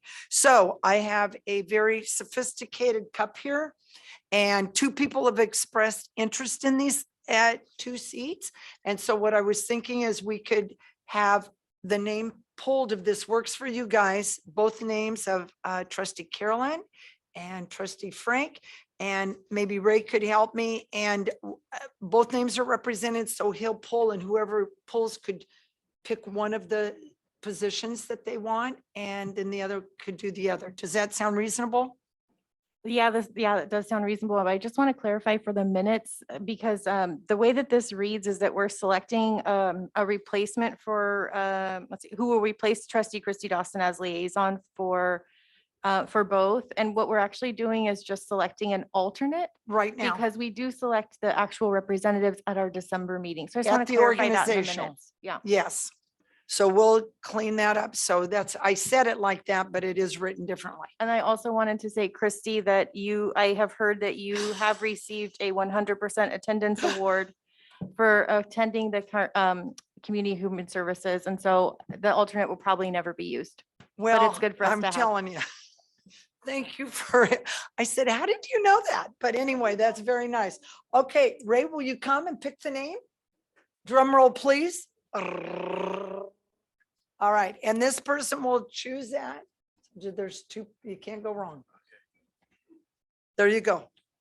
Read the name. Trustee Frank Rivera. Okay, so trustee Rivera, you can either think about it. I can explain a little more too if you want more information as far as which one, or do you know which one you'd like to serve on? I think the Monterey County School Board Executive Committee really sounds like a trustee Carolyn thing. So I'll go with the community here. You'll work with Dr. Gus. Services. Okay, so you would do community human services alternate for me, and the county one with that's also both these experiences have been very fulfilling, and there's sometimes a great deal of work with the CHS. You'll be on a bunch of subcommittees, but it's very rewarding. So thank you so much. And Ray, couldn't have done it without you. So I appreciate it. So this will be the alternates then for now. We'll put in can I make a motion for that? Yeah, because it's action. It's action, so you want to take a vote on this. Public Okay. comment first. Public comment, please. Trustee Brian's keeping me on the straight and narrow here. So I move that Dr. Frank Rivera serves as the alternative for Community Human Services, and trustee Carolyn Swanson is the alternative for the Monterey County Office of Ed School Board Association. I'll second that. Okay, motion made by Christy Dawson and seconded by trustee Brian Swanson. Roll call vote, please. Aye. President Dawson, Yes. Vice President Rivera, Aye. Trustee Brian Swanson, Aye. Trustee Carolyn. The ayes have it, and we'll go from there. Next, approval of board bylaw 9270, conflict of interest code amendments. Dr. Porras. Thank you, Madam President. Actually, the item reads pretty well in terms of the cover that's there. This is a requirement that was brought to our attention by legal counsel. And our current conflict of interest code was amended as noted on the cover sheet. This will, by the way, take the place of the item that is on the upcoming board policy book. And we did talk with, CSBA already, Greg Francis, he's aware of it and said, yeah, absolutely, that makes complete sense. And this is not uncommon for legal counsel to come by and do some updates on the policies that we have. So this will actually take the place of the one that's existing on the up and coming board cover, board packets. So the 2 items are noted for you there in the information, and there you go. All right. Well, thank you for being so brief about that. Any questions from the board on this? It's pretty clear. I have a question. Yes, ma'am. So there was a couple of things. So one question I have, and it's pretty nitty gritty, but policy is nitty gritty, so I'm going to ask. So for the two folks who were, this is it, for example, we have two individuals who were just appointed in lieu of election. Mhm. Does their 30-day timer start when they were appointed in lieu? And this is for their Form 700 to be filed, their statement of economic interest, or does it wait until they're sworn in? My understanding is that they wait till they're sworn in. Okay, can we add that to the policy? Because it's not clear in there for people who are appointed in lieu. We can, that's certainly up to the board. But It's they your don't policy. exist until they're on, they don't, no one, once you're voted in, you don't happen until you're sworn in. Once you're sworn in, it's like your birth and then it I starts. understand, but actually the folks who are appointed in lieu, the Brown Act applies to them now. So certain things do apply to them when they're appointed in lieu. So I would like to verify and then just be really clear, because that's what policy is for, is to have all those nitty gritty aspects in there. Okay. But I don't think it harms anything. It No, just I makes can- it more clear. What I can do, if you like, this is the first time I'm hearing this question, so Yeah. I haven't had a chance to talk with legal counsel to Yeah, verify. I just thought of so- it. Yeah, okay. Well, I'm not, unfortunately, as much as I play one on TV, I'm not a lawyer, so I do need to talk. What I'll do is I'll reference with Sarah in regards to that addition. Okay. If you want to, as part of the motion, you can say, Yeah. approve it pending approval, and then Well- I'll have it done and we can add it to the. Okay. Here's my only issue is I worry about money, that we have to talk to a lawyer and we have to get legal input. I think it'll be a quick conversation, and this helps us, it actually helps the individuals avoid liability and helps the district avoid liability. So I think it's worth it. Okay, other board comments? Yes, public comment to board first. Here we go. Neutral? Really sorry. I wish I had a firmer position on it. I see both sides of it. I hate spending money, even if it's a little. But, you know, I think trustee Carolyn makes a good point, especially as it relates to incoming board members in the Brown Act. It's, you know, it's stated in that. So, I mean, if we can brush it up and it costs us, what's it cost us $400 to do that probably, right? I think they charge for every 6 minutes, so it's not, yeah, it's Yeah, not 15 so- minutes. You know, I'm leaning in favor. How about that? For going to the lawyers? Yeah. Okay, sir? Tell them to get it done in 15 minutes Yeah, or less. Yeah, 15 minutes to give us your I'm opinion. sure she'll be able to take it. Do it over lunch. You concur, sir? Yeah. Okay, so we'll go ahead We do and, have public comment too. yeah, but I'm saying, I was just finishing up there. So the idea would be that we'd state this with the addition of that. Public comment? Yeah, I would just say as one of the incoming trustees, I would love the clarification because there are rules we're finding out that are different between if you were elected or if you were appointed, and ultimately this would be a lot less costly for the district than some sort of liability that it creates a little bit down the road. So thank you. I'm glad you're all leaning that way. Yes, and since it absolutely affects you, I think that's a very powerful statement. All right, do you want to make a motion, Carolyn, with that comment? Sure, I make a motion on staff's approval for action item D with the addition of reaching out to the attorney to add possible wording for if the 30-day timeline begins for the statement of economic interest for people appointed in lieu of election. I'll second that. Okay, the motion was made by trustee Carolyn Swanson and seconded by trustee Brian Swanson. Roll call vote, please. Aye.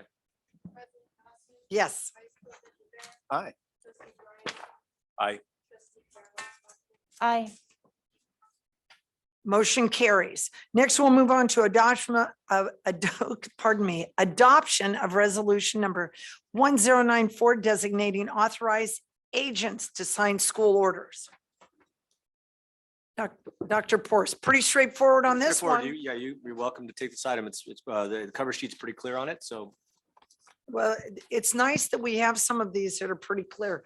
Questions or thoughts from the board? I'm going to start with you, trustee Carolyn. Where did you go? All of a sudden I saw the back of your I head. don't have any comments on this. Not on this one? Nope. All right. No comments anywhere, public comments.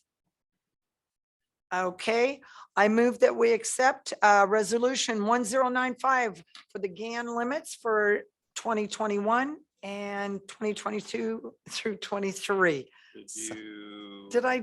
Jump the, you Did jumped I to the next jump? one. This is 1094. Wow, Geez. 2 items for 1 today. Yeah. Oh, gosh. All right. Let me redo. Adoption for 1094, et cetera. I'll second.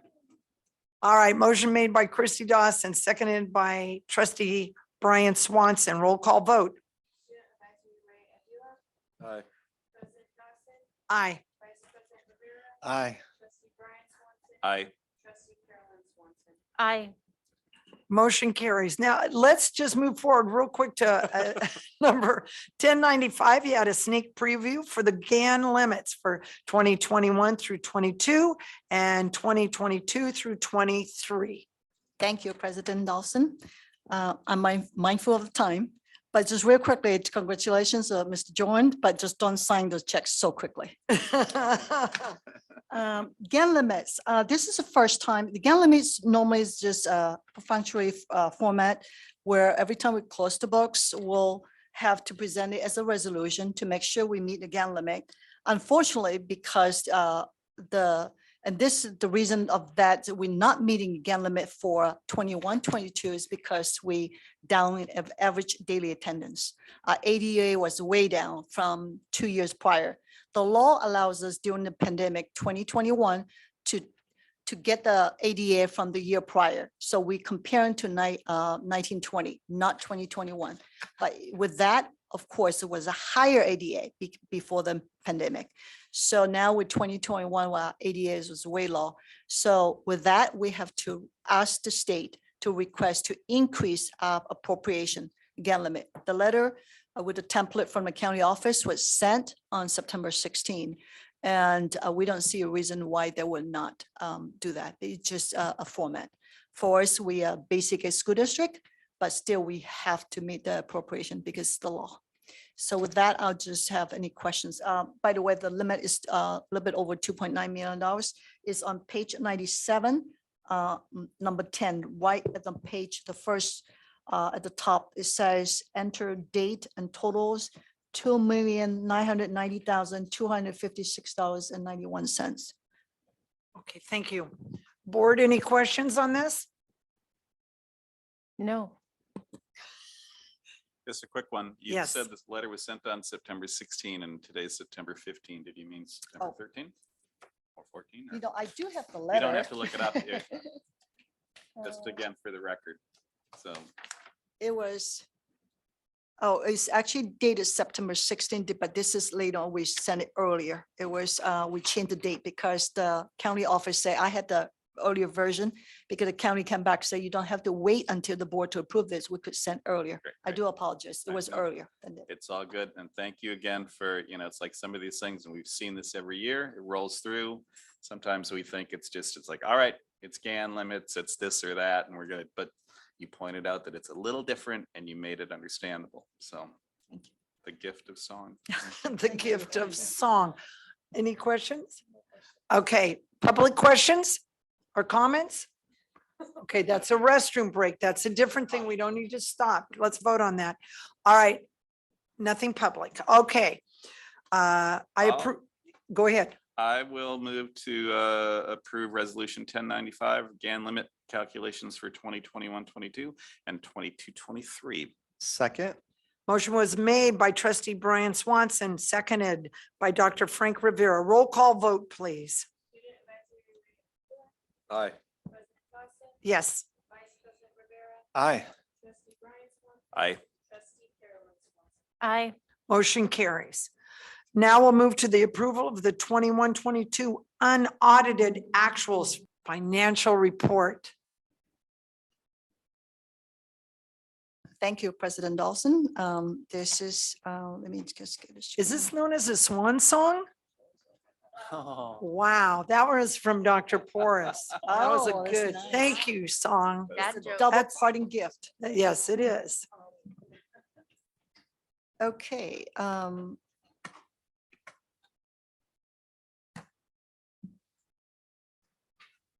All right, this is 2021-22 unaudited actuals, meaning we have closed the books.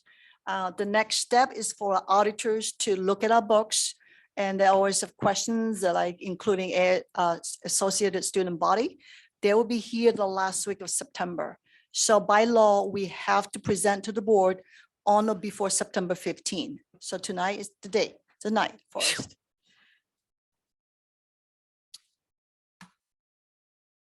So we always present general fund combined. In the past, I would just point out where the operating surplus or deficit, not looking to the beginning balance, but just look at the revenues we received versus the expenditures we spent in the year and look at the difference. Obviously, if it's positive, it's good news. And if it's negative, it may not be bad news, depending on the circumstance. If it's restricted, then may not be bad news. But if unrestricted, it could be. So what I'm going to do this year is a little bit different because we have received a lot of grants, one-time funds. So in the next few slides, you're going to see a little bit of more detailed information. But for now, this is combined, meaning it includes unrestricted money, but also include a lot of restricted money. So I'll be just cautioned. We still good news. We have a surplus of 1.5, but not all of it is a discretion for us to spend because there was a purpose tied to each of the grant funds. And then with that, the fund balance is 14.7% total. Again, this is combined. So restricted. I just make sure this screen, you can see this well. So unrestricted, restricted. So combined earlier is $1.79 million. You can see in here with a fund balance 8.4. For unrestricted and restricted, the unrestricted for portion is the operating surplus is $469,062. And you're going to see what already made out of this dollar amount. And for restricted operating surplus, $1.1 million, $1,110,567. Again, you're going to see a lot of them because of those one-time grant funds. And that makes the total for unrestricted debt from last year carry over 5.4 with the operating surplus to get 5.9.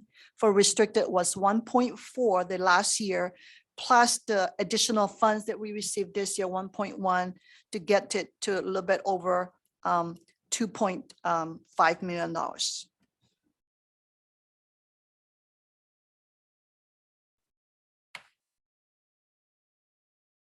It's not moving my screen. There we go. So this is a recap showing the summarized level, 5.4 beginning balance plus operating surplus, 5.9, restricted 1.4, operating surplus 2.5, 1.1 to add a total of 2.5 with a combine of 8.4 fund balance. So let's look at it, take a look at it, the unrestricted portion first. So what really made out of this or caused this $469,000 additional funds, meaning income more than the expenditures? There are four major areas. The first one is a transfer to adult ed for programs. There are a few programs that the board has approved and that we have in the past for years to support, which includes community ed program. And as the funds, the fees that generated were actually is more than enough to subsidize some of that. So it did not, the program did not need enough or a lot of the money as we budgeted. So there was a savings kind of, to look at it that way, from the general fund. The lottery, state lottery, we have restricted and this is unrestricted portion. And we use that at the discretion of the board, and we use it just for accounting purposes, just for easier tracking. We use it to pay for utilities. I mean, again, we can use it for personnel, but it's just in terms of tracking, even though unrestricted, we still have to do internal tracking in our system. It came in with higher than projected by $53,252. This is something internally in our business service discussion. We can talk about how we can maybe a little bit adjust it, projection upward in the future, because, you know, every year we've seen some jackpots. Although the percentage that goes to school districts is very, very low, but still, you know, the more money that people spend, a little bit more money would go to school districts. So it's good news for us. We get a little bit more money. The third item is AB Assembly Bill 602, which is special ed deferred revenue from 2021. What happened is that the state deferred money from February and June of 21, which belonged to 2 school years ago. It didn't come in until we didn't notice that until we closed the books this year, meaning it came in July of 21, which fall into 21-22 fiscal year. We didn't lose the money, it just came in a different fiscal years. Ideally, from audit standpoint, would be better. We had that done 2 years ago, but it happened when the state first time because of pandemic, they withheld money unbeknownst to us. Not all the money, but portion of the money, which is pretty big, $179,000. The other one is $160,000 in change is for all other expenditures account. We have thousands of accounts. So for us to come out $160,000 is very, very minimal. So this is good news to help with the fund balance. It's $469,000 positive to the unrestricted general fund. Now let's talk a little bit about the restricted fund, general fund. Earlier, like I said, we do not display this much detail, but given, as you can see, the number of programs now we have, because good news, coming out of the pandemic, of course, we get a little bit more money, but we have to do really tracking, and the auditors will pick this because this are separate funds.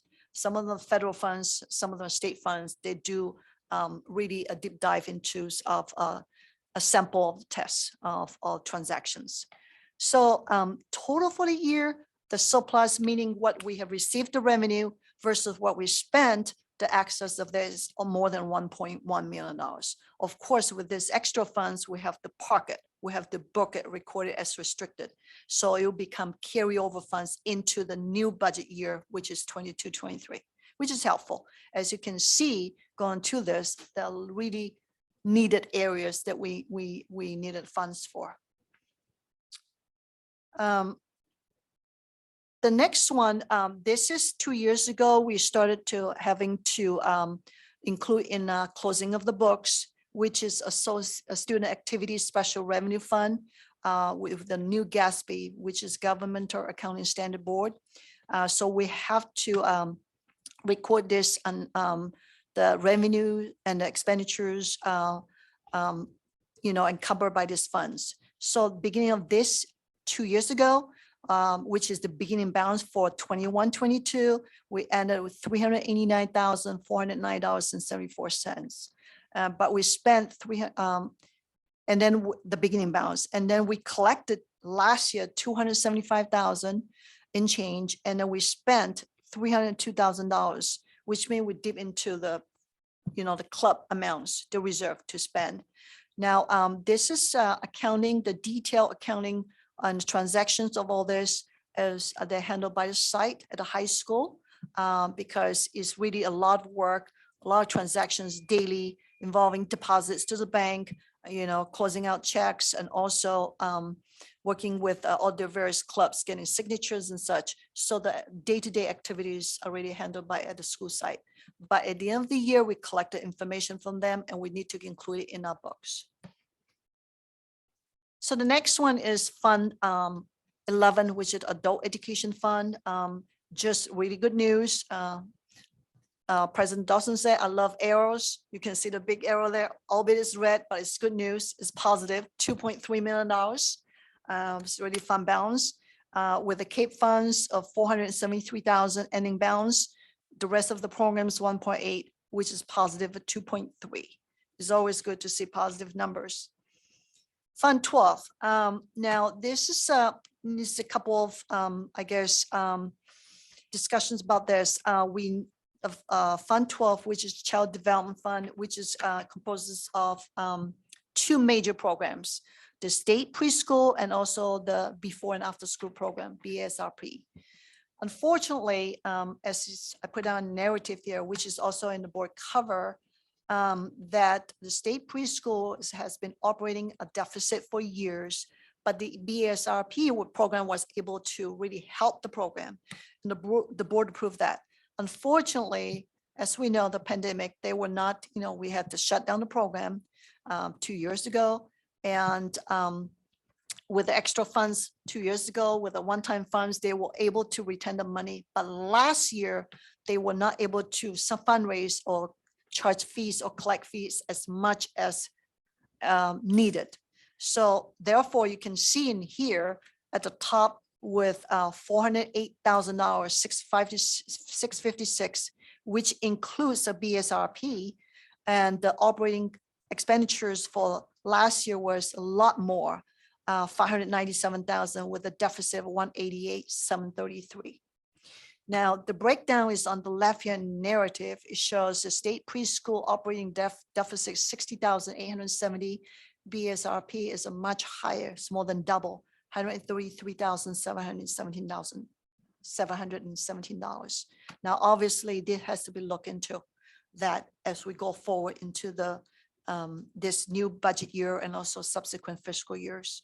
I mean, I highlighted in here in the year 2 budget year and year 3, $35,000 contribution from a general fund and another 40,000. That if the trend continues with the collection of fees, it will not be enough. So it's something for us. It's a, you know, a progress that we need to look at into going forward. Cafeteria fund is the opposite, is really doing well, and primarily was operating under this USDA waivers. And so every student will eat for free, breakfast and lunch. So that means we have collected quite a bit of money. And also under leadership of Director Lib and the staff, they work really hard to make this really solvent, really more than positive. In the past, if I just really quickly point out 19, 20, and 21, you can see the transfer in from general fund. 1920 is 95,111, and 2021 with that, including one-time funds from COVID. But this year, as you can see, other than we had to do a technical transfer, $614, they collected a lot more money, $1.252 million, and they spent $1,035,000 with the operating surplus of $216,000. Now, before I go into the next funds, real quickly, I want to point out that the blue arrow at the top, it shows gain and loss on investments, because we do have to, when we close the books, we have to true up to our investments in the treasury, because, you know, our cash is actually resides in the treasury. So they look at investments, and we didn't get the statement until almost late August. So we have to quickly do the entries so that the auditors will be okay with this. So this is true up to our investments funds. As we all know, interest rates been going down with savings and such. So the market has not been doing very well. Although the instruments that we invest in the county treasurers are very safe, but still that we experience gain and loss. In this case, a loss for almost every fund. So this going forward with for this cafeteria fund is going to be a lot better. Deferred maintenance, this is a transfer from a general fund. 93,000 is the fixed amount for years. And again, with expenditures between the two, there is a difference of plus of 23,732. Going into the new year, it has a balance of 173,000. We have come a long way. If you look at 1920, 74,000. Actually, the year before that was even lower. So slowly we have built up this fund to help, because as we know, between general fund and Measure D, there's always some expenditures in between that we need to look for money. So this will become in handy. Post-employment benefits fund. This is a fund the district has established. We have not used it, but we've been carrying in a small balance from years. It's something that the district can use in the future if it so desires. We pay our retirees benefit pay as you go, meaning we just make sure we budget in a general fund. But if the district so desires in the future to want to put extra money, put in here, park it for post-employment, just like it says for retirees benefit, you can do so, but it's not required. Wherever that we need to pay every year has been budgeted. Building fund, Fund 21, this is educational technology fund, and as well as also the facilities fund. The middle column shows unaudited actuals. We issued the 4th series of Measure D and Measure A. this last spring. We issued the first series of Measure D last year. The proceeds, this $2,529,000 is actually for Measure A, Series D. And this is just show the revenue that proceeds we have deposited into a treasury and how much is been spent. Just say this all following, on track, Measure D and how much we spend, and something with Measure A. Measure A also has the advisory committee. They meet very frequently, and they have allocation every semester, and they're on track. So, which is good, because general obligation bonds from the community, it's crucial that we pay a really close attention to what we record in our books and what we issue, and also what we spend. The last fund is Fund 40, Capital Outlay Project Funds. Like I said, this is for capital outlay. The receipt in here, the 267,000, is just from two major areas. One of them is the rent from the David Avenue, Monterey Bay Charter School rent, that annual rent to collect, plus other facilities rentals that we have collected. And we spent on just a list of the portables of Robert Down, and 2 portables at Forest Grove, 3 at Robert Down and 2 at Forest Grove. And you can see next year, I mean, we in the budget year 2023 is the last payment. Hooray. Yes. So you can see the balance is growing, which is good. I think this is the last slide. That's it. Yes. Any questions? Trustee Carolyn? I do have a question. Let me find my notes here. Song, Fund 13, the cafeteria fund. That one I have a question about. Obviously, that fund is kind of growing. And so the money that's in it, is that restricted funds? Yes. It's Okay. restricted. And it's restricted to what? Like, what can we use that for? Strictly the operations of the cafeteria food service. Okay. So, So we could hire another food service person, because I know that they've been really, right, I think they Underwater. try to also expand. It is the department can use help, and they have been trying to do that. I think the challenge is the hours, because most of them are part-time. So 1.5 hours is hard to get somebody to come in just kind for of like 1.5 crossing hours. guard, same thing. That's Exactly. Right. short shift.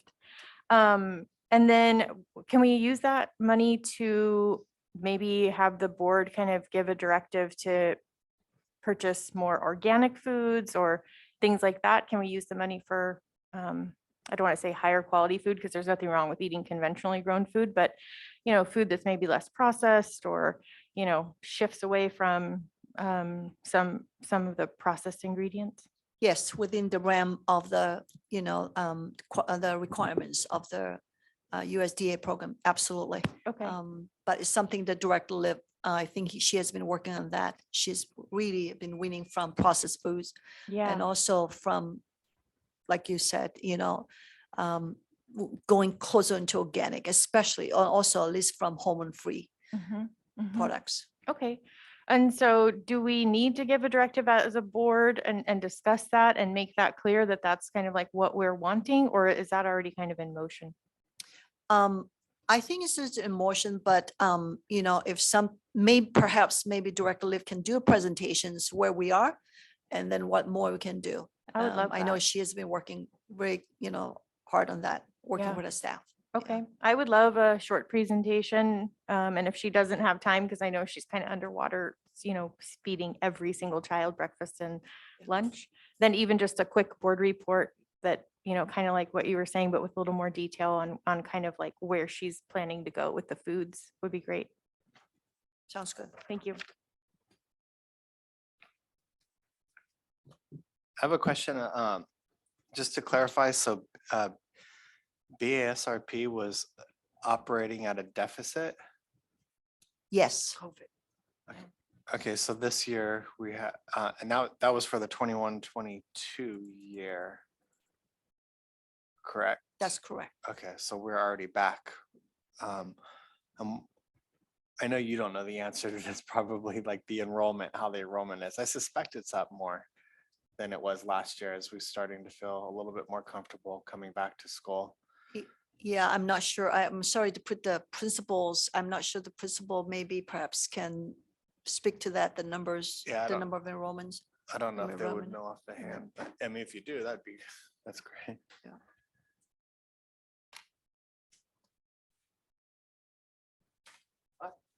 Good evening once again, Sean Keller. Also, I guess Director of BASRP to an extent. We wear many hats here in PG. I asked Daryl Smith to give me some numbers. He only gave me numbers for this year so far. And at Robert Down, we have a little bit over 140. And at Forest Grove, we have 120 currently. And yeah, he's considered, just for families out there, we are still accepting registrations all year and get an average about 2+ each week in each program. Oh, cool. Great. So yeah, it sounds like it is increasing the enrollment. That's fantastic. Yeah, and just in talking to parents who've reached out to me about BASRP, when we came back last year, they were very happy because during distance learning, they needed help. So they were really wanting us to open up. It's a great, Mr. Smith is doing a fantastic job. There's been more than every day when I go to pick up my kids, they push me away. They get, come back later. They're having such a great, yeah. Yeah, so I'm gonna send them with the sleeping bag next time. Don't do that, trustee. Don't do it. Ray, do you have anything to comment on this budget? How's it look for you? Because she commented how brilliant you are. Just, Put me on the spot like that. does it look good? Yeah, it looks good to me. All right, we'll take that. I think it's nice what Trustee Carolyn brought up as far as improvement of food. I've never heard the word cafeteria without people talking about how can we make things better. The other thing I did want to remember was it was a few years ago that we were always in a deficit and we were really tortured by having to raise prices and hearing from families what a hardship that is. So I kind of, I totally agree, but I also like a cushion because we can spread that savings out to families and as times go on, because we're not always going to have the free ride. I mean, You're absolutely right on. they always President Thompson. they always Yeah. end. All right, that's good. Trustee Brian? Frank mostly asked what I wanted to touch on anyway with that, so I'm all good. Although get used to them pushing you away because it only gets You worse. sound like your kids left recently for, Yeah, Yeah. they're gone now. The nest is empty. oh, that's the worst. All right, any public comments? Beth, please. Beth Shamos. I just want to ask about the state preschool. Does it mean, I was always under the impression it's a state preschool, we're getting monies from the state for that. But so what's the district on the hook for the state preschool? Is it the environment or the teacher salary? What? Yes, primary teacher salary and also some supplies, it's just some really supplies that really only specific to the program. And it's not a lot from the state, every year they index it up very, very minimal. Huh. And, like last year we negotiated salary, settled with a salary increase that has the state, increase in funding has not kept up with expenditures. So now the gap is expanding. Okay, interesting. Thank you. And song, isn't that one of our classic mandated yet mostly unfunded That's correct. gifts from the state? Yep, Yeah, all right, thank you. you got it right. Yep. All right, any other public comment at this point? Okay, so if I move that we approve the 2021-22 unaudited actuals financial report. I'll second. Motion was made by Christy Dawson, seconded by Trustee Brian Swanson. Roll call vote, please. Aye. Aye. Vice President Rivera, Aye. Trustee Brian Swanson. Aye. Trustee Carol. Aye. All right, next we move on to board calendar, future meetings. Thank you, Madam President. There are no changes to the calendar as presented, so there's no action necessary unless the board would like to make a change this evening. Any changes we want to make? We're all looking good, right? Okay, seeing none. Public comment on that? Okay, no action needed. So we'll move forward, please, to information discussion. And we'll start tonight. We're very happy to have our middle school. He's looking down. I think you just did. Yeah, it's all the Duties hats. as We want assigned, you to sir. run that Duties as too. assigned. Please. Your ball is going as fast as mine. They're like, get away from me. Christy, can we have like a 4-minute bio break? Say, pardon me? Can we have a 2 or 3 or 4-minute bio break, like a really quick bio break? A quick break? Yeah. Sure. Okay. All thank right, you. let's come back. We're doing this quickly. Let's come back literally in Okay. 3 to 4 minutes. It is okay. Really appreciate this opportunity. Thank you for your patience. Sean Roach, proud principal of Pacific Grove Middle School with our PGMS social emotional goals. This is one of the caveats behind earning the CalHope grant that we did from the state of California. We are the lone secondary school representing CalHope in Monterey County. And though we do not have to, I really want to keep the board and our public apprised of our goals and our progress towards those goals. So what is a SMARTY goal? Traditionally, you guys, it's been a SMART goal. But however, obviously a goal needs to be specific and measurable, achievable, and time bound. You really need to see the data to make sure your efforts are working. But there's also the IE part of that, which is it inclusive? Is it involving everyone here? And is it equitable? Are these processes equitable, which drives perfectly with what our district is doing? So the first SEL goal, and the board, you guys have a far more verbose view of these goals. So I've kind of boiled it down for you guys. But the school-wide SEL will support an equitable environment that empowers all students to achieve their potential. The translation is that we intend to use data early and often. And our goals for that data is to have an increase in our social emotional student responses, school connectedness, depression, anxiety, those kind of things, as well as a 30% decrease in disciplinary referrals as a result of our efforts. And these surveys will continue to inform our efforts to make sure that we're on the right path, or if we need to shift, we can do so. Our second goal is teaching and practicing SEL competencies will foster empathy, acceptance, and respect. Those three words right there, empathy, acceptance, and respect, came from our stakeholders. We engaged parent stakeholders, student stakeholders, staff. We got all the input that we could, and these three areas really kind of rose to the forefront. So we wanted to include those in our SEL goal. So how are we going to do that? We're going to do a staff-wide training on an evidence-based SEL program. Thank the board very much for approving our open parachute SEL program. So we're going to employ that very, very soon. And the topics are going to be kind of malleable. We do have the first three set up, which is going to be kind of a trailer to our emphasis on anxiety. But from there on, we have several opportunities for everybody to kind of give us some input.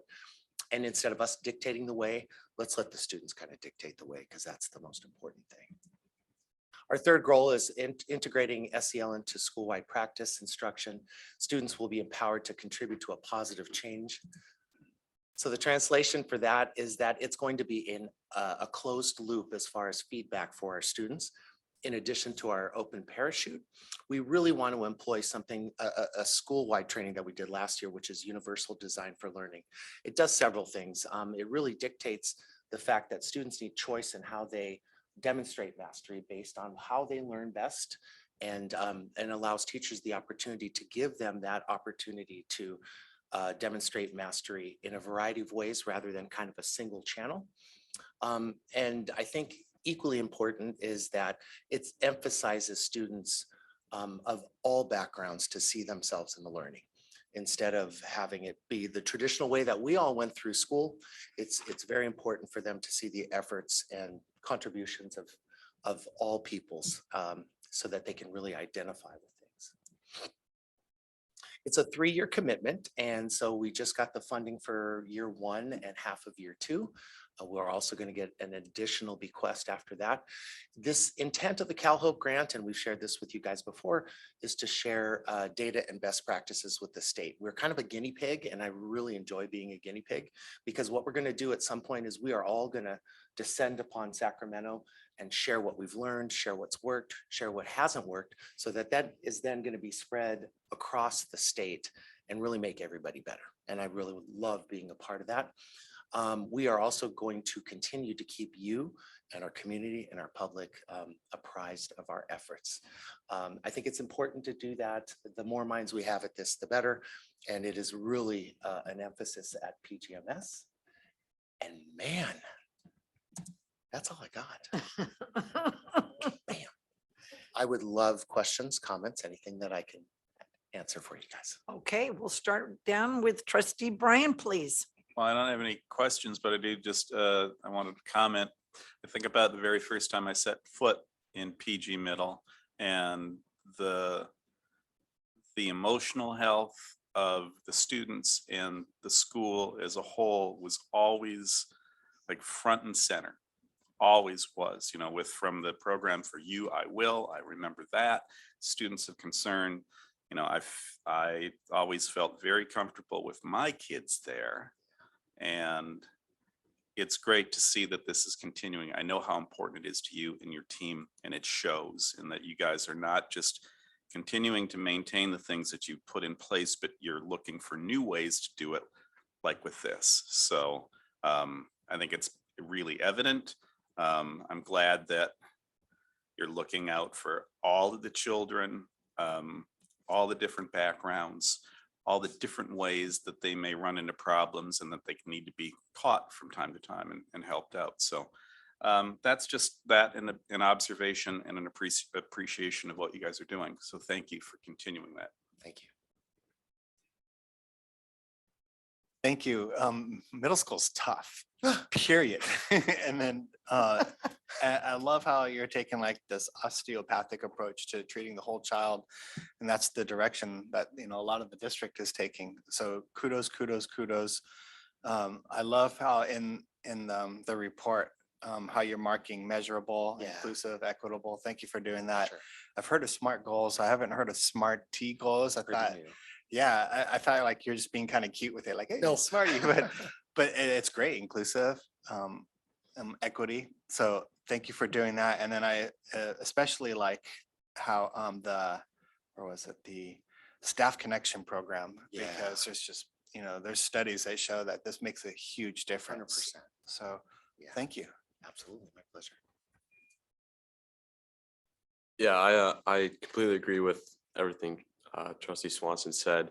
I can especially back him up just because I came from PG Middle in the recent past. But that also was before COVID, so I can only imagine how many or how much more effort is now put in to mental health and making sure all the students are always surrounded with a positive vibe and everything like that. So yeah, sounds really good, really impressive. Yeah, thank you, Sean. Is there going to be an opportunity for maybe another update where you can bring a stakeholder with you and kind of have them, perhaps an adult stakeholder, because we wouldn't want to have a minor here discussing their No, we innermost? do not. No, but if there was, you know, someone who contributed to your input, I would love to hear from them as well. That's a really good suggestion.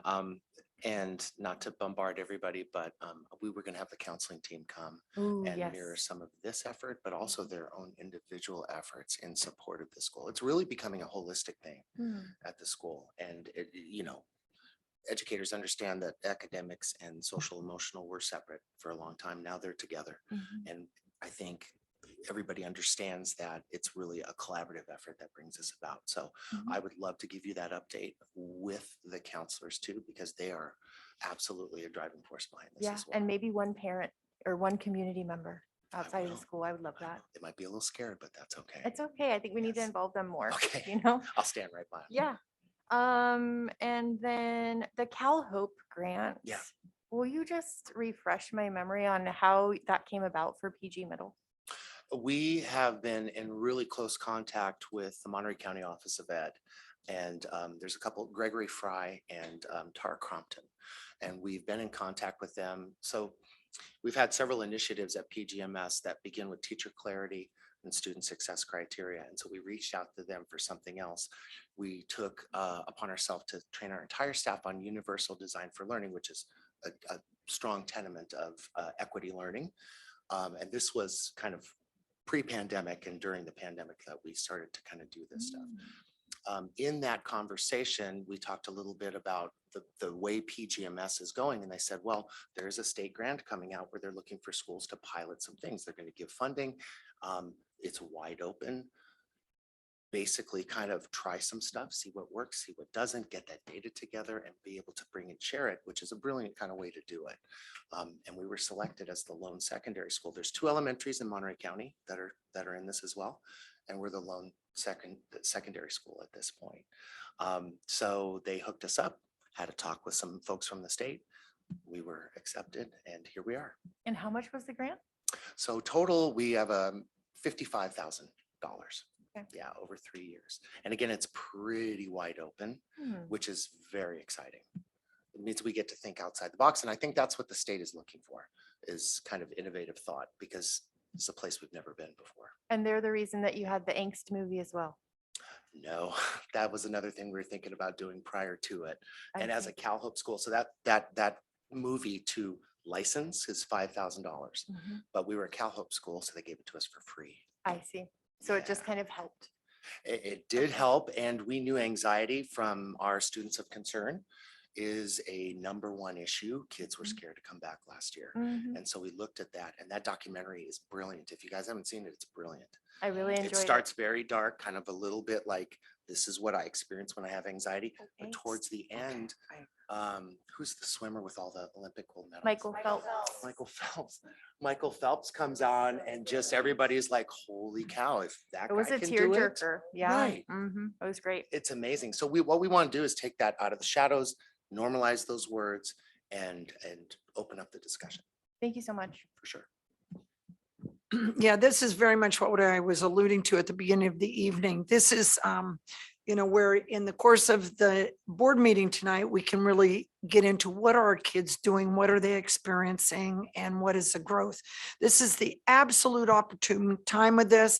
I mean, you go to Naomi Osaka, Michael Phelps, different people that are, that kids really care about and respect. And as you say, they share their story and it really benefits our kids. I appreciate all the bullets here.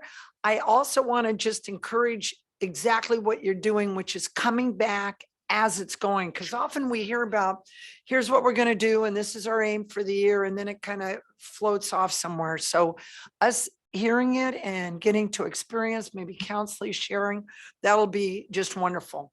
So thank you, thank you. Public comments, please. Dr. Hazen.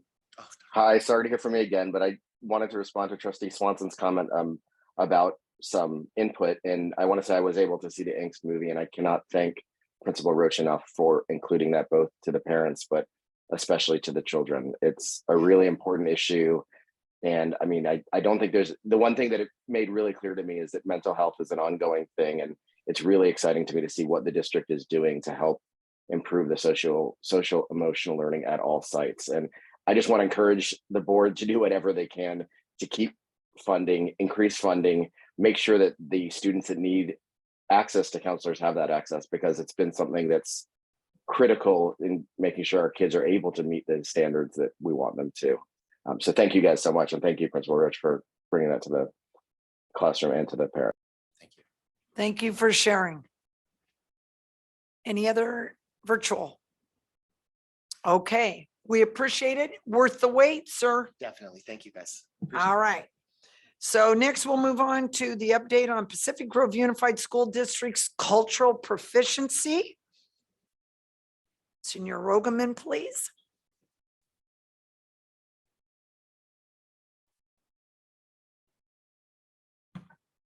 Good evening, members of the board. Buck Rogaman, the Director of Curriculum and Special Projects. And it is with great pride and pleasure that I get to talk a little bit about what our cultural proficiency implementation is looking like at our district at this time.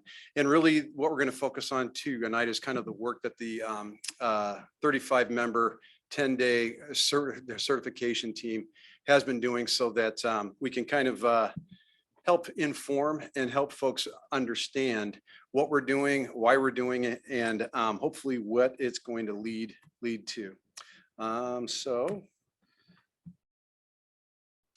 First, the reason why we started the training is that we wanted to live up to our district mission statement that says Pacific Grove Unified School District in partnership with the community and with a focus on equity will challenge every student by providing a quality instructional program and a positive, safe, and stimulating environment. We have had that in our mission statement for a long time. And what the district decided in November was that we truly needed to start living up to that focus on equity and providing that challenging program for every single student in our district. So in order to help us make that happen, we wanted to take a strategic inside out approach to training leaders at each one of our school sites. They're going to help bring this work to the schools from bottom to top, side to side. And so what we did was we assembled teams of that were made up of admin from each site, certificated staff, and also classified staff. And so it wound up being, like I said, about 35 folks. And we've had about 5 of our meetings so far. We have 5 of them left.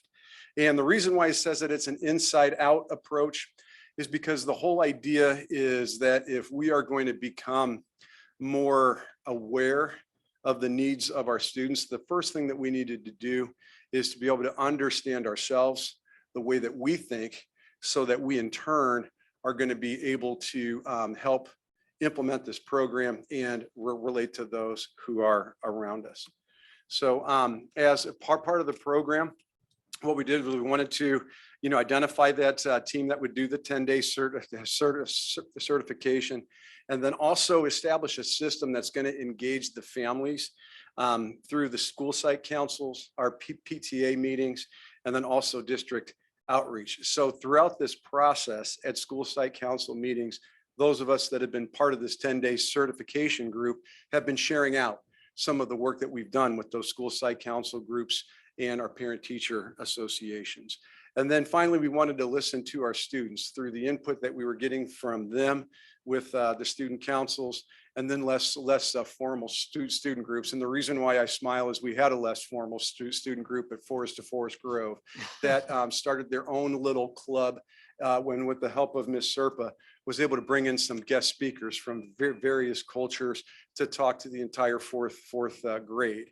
And so that was a student-driven, interest that started off by going to a teacher, wound up coming to the principal, and really helped the rest of our students gain awareness of the people that are around them. So more efforts like that, I think, are going to lead us where we want to go, and then also implement the use of some surveys. So the first phase of the certification process was to build a conceptual understanding of cultural proficiency. And so we have a couple working definitions for you. This is the way that we view our work, is that cultural proficiency is simply being culturally proficient, enables people within an organization to view cultural differences as assets, effectively respond to issues that arise in diverse environments, and foster policies and practices that afford value to all. That is what cultural proficiency means to our district and means to the group that is eventually going to lead this at each one of our sites. The definition of equity that we are following is that educational equity means that each person receives what they need to develop to their full academic and social potential by removing barriers, ensuring equally high outcomes, viewing cultural differences as assets, and cultivating the unique gifts, talents, and interests that every human being possesses. It's really trying to recognize the value in every single individual that's in our district, recognize the value that's in them, bring out the very best in them, and encourage them to share what's the best in them with everybody around them. And then make sure that we recognize that some of the populations are marginalized and might not feel as confident coming forward to share their gifts. And so what we want to do is adjust the system so that they have that ability to share their gifts going forward. One of the things that we looked at, one of the most powerful exercises that we did, it was painful and it was joyful at the same time, was when we started to look at this cultural proficiency continuum. And if you look on the left, there's characteristics that we wouldn't be very proud of.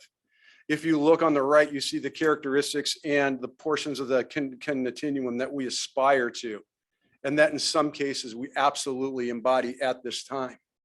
And so what we want to do is begin to eliminate those aspects that would wind up falling under one of those columns on the left side, and make sure that our actions, that our words, and that our deeds, that our policy, that our system starts to embody those characteristics of cultural proficiency, cultural confidence, and even cultural pre-competence. You can kind of take a look at the slides and get an idea. So what we did was we had these posters set around the room, and we have members of our group that are in here now, and we wrote on sticky notes things that we had heard, practices that had been in place that fit under each one of those columns. And it was hard to sit there and face the reality that there were some things that we were doing that were culturally destructive, that there were comments that we heard that reflected cultural incapacity. But until you face the truth, you're really not going to be able to change the situation as it is. And so that was a very important self-reflective step that the group went to as we aspire to cultural competence and cultural proficiency. If you ever have the pleasure of doing this activity, when it's time to go read the posters, I recommend starting at cultural destructiveness and ending at cultural proficiency as you go poster to poster, because it goes from painful to joyful. And that's a pretty powerful journey to make. I made the mistake once of going the other way, and you walk back to your seat feeling a little bit defeated. But what I think that everybody took away is that, yes, there are things that we need to change in this district, but there are so many incredible, powerful things that we can build on in our district at the exact same time. Speaking of which, I'd like to talk a little bit about phase two. Phase two is where we lay the groundwork to start writing an equity plan, but we're not going to sit there and wait until we write an equity plan to start taking actions that are equitable for our students based on the learning that we're doing in this 10-day certification process. So what I would like to do is I'd like to invite the other members of the admin team that are part of the certification that are representing our sites at this training to be able to share out some of the equity actions that are being implemented at their sites and also being planned at their sites this year. So we're going to begin with the high school plan. So Principal Garcia. Thank you. Lito Garcia, Principal, Pacific Grove High School and Community High School. So the actions that we have listed here on the screen for you, we started when I started 3 school years ago. And we began by creating opportunities for staff to come together informally around discussions related to diversity and equity. While I've been talking about restorative approaches for some time, we began this year providing training for our staff. Our English department has been instrumental in increasing the diversity of the novels that are offered to our students. And beyond that, in various departments, we've also increased the diversity of people who we learn about. This school year, we are doing a book study across campus with our staff on grading for equity. And we're looking forward to implementing some of the practices that are in that book beginning next school year. We're going to do some piloting this school year. We have removed barriers to academic courses, allowing students to choose the opportunities if they want to challenge themselves. We have, and this is especially at community high school, we really work to meet the individual needs of our students and to help them achieve their goals. We have established this school year through Dr. Hadquist's leadership, our instructional leadership team, which allows us specifically with grading for equity to look at ways of bettering the grading practices of our teachers, which will ultimately impact our students. And then creating PLCs, professional learning communities. We've built in the time now into our bell schedule so that teachers have weekly opportunities to come together to plan, collaborate, and discuss better ways of meeting the needs of our students. So impacting the students directly, impacting the staff directly, and this is work that is near and dear to my heart and something that we will continue to do.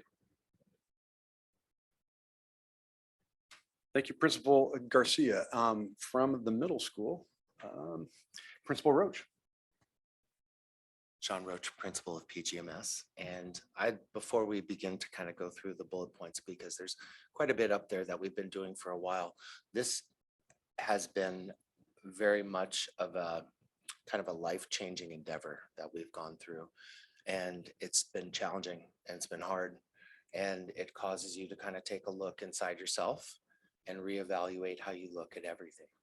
So I appreciate this. It is not easy, but I think it's going to absolutely make everyone better. And so some of the stuff that you guys see up there that we've done, we also share what the high school is as far as taking a look at grading and make sure that we're grading for equity. Our PLCs, our students of concern, all these things kind of jive with the way we're going as far as equity is concerned. But I think we still need to kind of strengthen that base a little bit. So when we bring this back to staff, we want to strengthen that why as to why we're doing this. They do a wonderful job of interacting with this, but let's get back to that why so we do it even better. Restorative approaches to academics and discipline. Take students individually. Don't go black and white. Don't go yes or no, that kind of stuff. That's completely old school. Universal design for learning is an absolutely powerful equity-based training.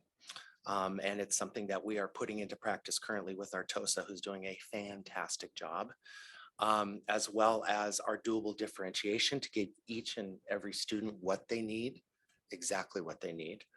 The second to last bullet was one that really shook me at the last meeting that we had, Director Rogaman, because we began to look at non-academic practices. All too often we focus just on academics, but we started looking like spirit days. Like we looked at spirit days and said, hey, there's some kind of iffy things in there that we want to take a look at. We want to do away with, like we did away with Twin Day because it's kind of an inherently exclusive thing to do. So I mean, it's so much more than that. And it really kind of changes how you look at things. And I think we're all going to be better for it. Thank you. Thank you, Principal Roach. Next, we've got Forest Grove, and I believe that Principal Irene.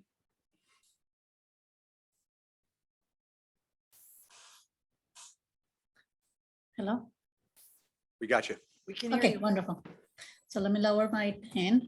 Proud principal of Forest Grove Elementary. I was supposed to have made a quick drive down there because I'm right here at the office, but here we are. So I wanted to have the opportunity to introduce our team. I was very fortunate to come into a team that was already 1 year into the equity action. So we have a picture from our very last meeting on Tuesday, and we have designed a plan and I have already put in place. First and foremost, we had a grade level collaboration meeting where we had an opportunity to discuss our language arts map and social emotional data. we took 2 days to meet with our staff, not just our teachers by grade level, but we also met with our support staff. So everybody was there going student by student, identifying their needs and their successes. And at the end of the meeting, the conclusion of 2 days, we were able to have an action plan that would support the students both with interventions in math, language arts, as well as in social emotional supports. And we also were able to create some groups to provide additional extension activities for the students that were excelling.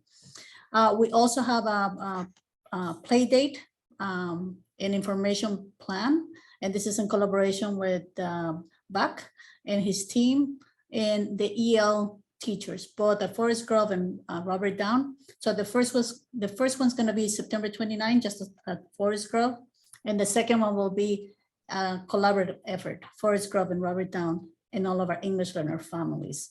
Again, there are opportunity for people to come together and really get to work based on their needs. And then we also have a community outreach plan that is going to be held within the community so that our communities of Forest Grove can attend without having to leave their homes and come to our school. Instead, we will be going to them. And that is planned by January of next year. We're also planning an other night that will allow us to not only enrich our writing, but also provide our students, both individual and in groups, the opportunity to be authors. And we're planning to collaborate with a local library, a local bookstore, so that the students and their families can come to the bookstore and their stories will be published, will be in a book format, and they will be able to sign as authors and illustrators. So we're excited about that opportunity.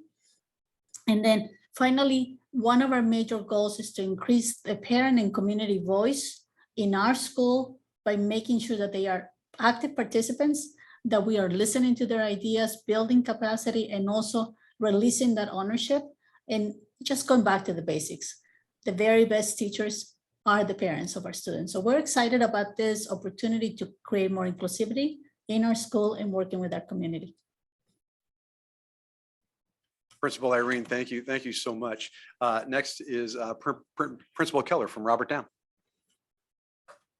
Hello again, board. Just wanted to give you a little snapshot of what we're working on this year.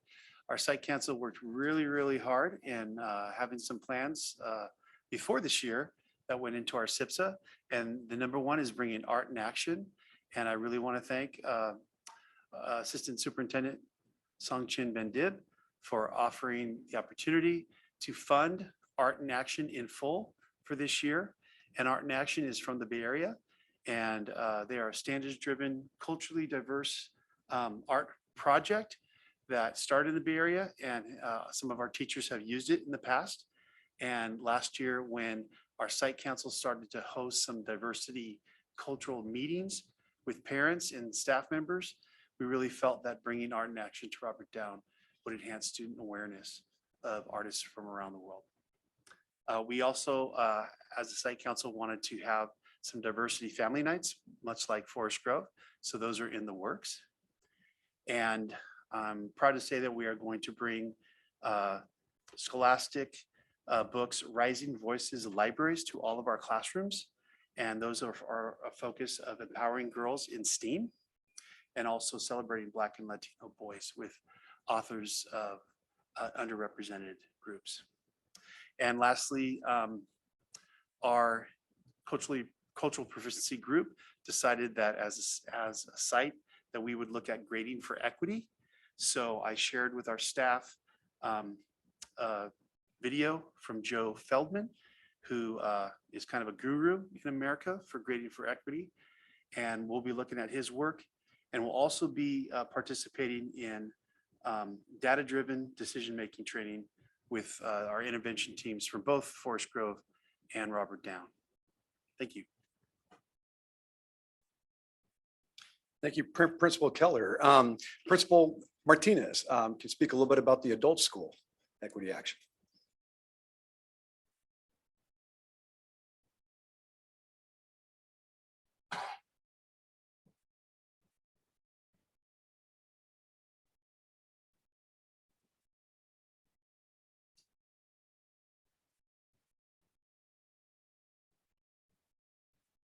Barbara Martinez is going to talk a little bit about the adult school equity action.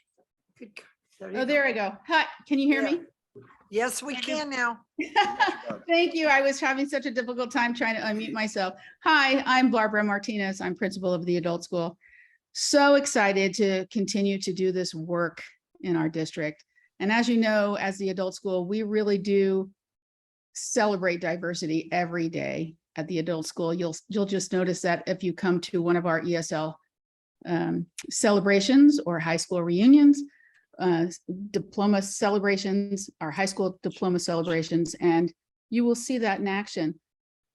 One of the areas that we want to focus on this year is really the inclusivity of our adults with disabilities population, not only with our transitions from 18 to 22, but our Without Walls program in 22 to 99, right? And I want to give special attention to our coordinator, Eric Saavedra, for really helping some students along the way in their attainment of their high school diploma or equivalency in these special populations. And so one of the goals that we have set for this coming year is that we want to provide equal access for students with disabilities 18 to 22 or 22 to 99 to regular education, curriculum up to and including achieving their high school diploma or equivalency, 5 to 10% for this school year. Additionally, what we'd like to do is we'd like to take any student with adults with disabilities in the 18 to 22 age range and 22 to 99 age range and increase their access, increase all access to including them into any adult ed program. We really do want to see the assimilation back into our community. We brought them back into the adult school so that they didn't have to go to outside resources to attain services. We really wanted to bring them back into the communities in which they live. And we're looking forward to seeing the fruits of our labor with the 20 to 30% enrollment increase. So there we go. Thank you. Thank you, Principal Martinez.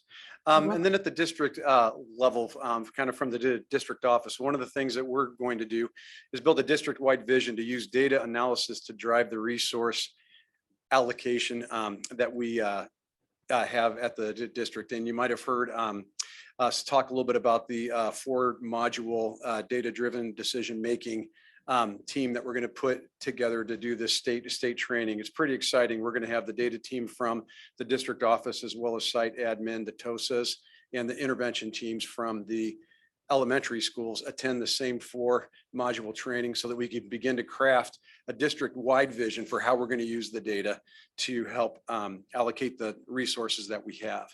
We've got the 10-day certification program going on now. And then one of the things that's happening kind of as a spontaneous way is that one of our team members, Phyllis Lewis, who works here in the district office, is sharing out the work that we're doing at these meetings at our semi-monthly district office meetings. So she kind of gives an update for the rest of the district office team to understand what me and Leslie and Dr. Porras and Phyllis are doing at these meetings. Then we want to make sure that our curriculum adoptions represent diverse cultural perspectives as we have those adoptions. And Trustee Carolyn, you might remember from our Forest to Forest Grove days that we talked about doing outreach in the neighborhoods.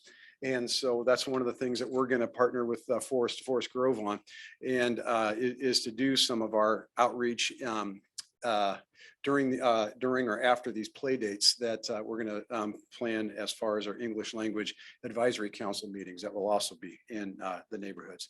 And then finally, we're going to use our grant funding to provide before and after school intervention programs and support staff.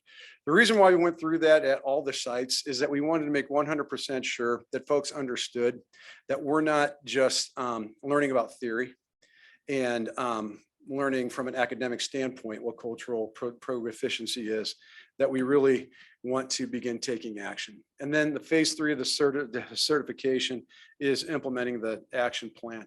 And as we do that, we want to set the benchmarks that are going to, measure the quality of the program that we're doing, monitor those benchmarks and outcomes, and then just in an ongoing way, assess the effectiveness.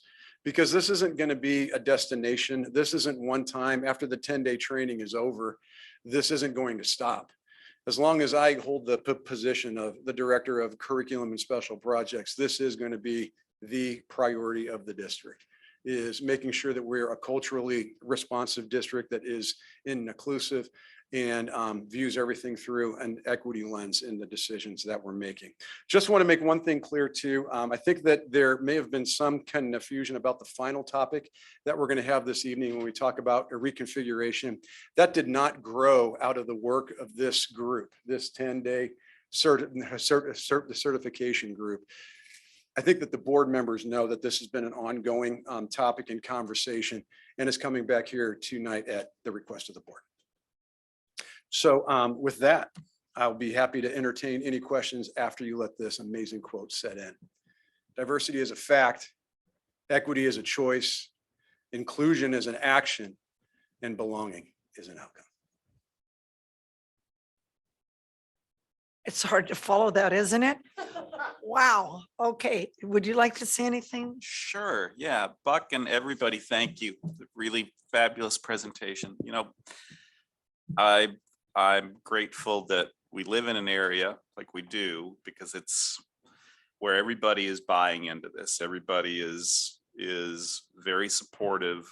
That we're able to look at the community we live in, what we may have been doing in the past, and changing that without feeling like what we may have done in the past. It's like without somebody saying you're a bad person for what you did. It's like recognizing that some of these things need to change is just that, recognizing it. It doesn't make you a bad person. It's like these things happen, and there are these things that need to change. And I think it's great. And that's not, we all know that is not happening in every state in this country, but I'm glad that it's happening here.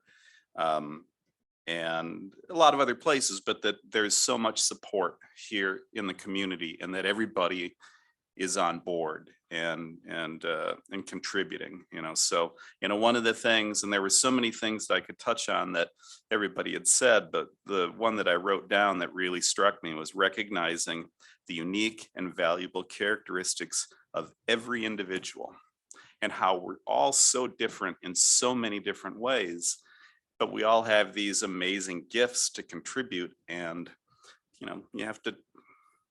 you have to really open your mind up sometimes to get there. I think about, and I think a lot of us, when we were growing up and going to school, you're just like, get to school and suck it up, and you had a bad day. And it's like, and it's so much, we still have a long ways to go, but it's so much better, and we're getting there, and that we're talking about it and making efforts, and these plans are in place, and we're getting grant money, and I think it's just fantastic. I am wondering, it's like, what are you hearing from the parents? Are you feeling support from the parents as you guys begin to work through this too? And has that been going okay? I'll be honest with the Trustee Swanson, most of our parent information, as I mentioned, had gone through like the school site councils and the parent teacher associations. And the feedback that we've gotten from those groups has been very, very positive. However, I'm looking forward to the outreach that we're going to do coming up, because I think we're going to hit a wider swath of parents as we do that. And then I think another aspect of our work is going to, I hate to say survey, because I feel like, whenever we want someone's voice, we do a survey, and then a survey is really meaningless unless you do something with the information that you get from that survey. Right. But we're going to keep looking for those opportunities to kind of have those elbow to elbow conversations. I know that, our teaching staff, our classified staff, and the admin team have a lot of contact with the parents. So hopefully we can start to have some casual conversations with our parents there for a couple of reasons. One is to understand the needs that we have. Two is to understand who might be feeling as though their needs aren't being reached, whose gifts aren't being recognized. so that we have the ability to do a better job than we're doing now. Yeah.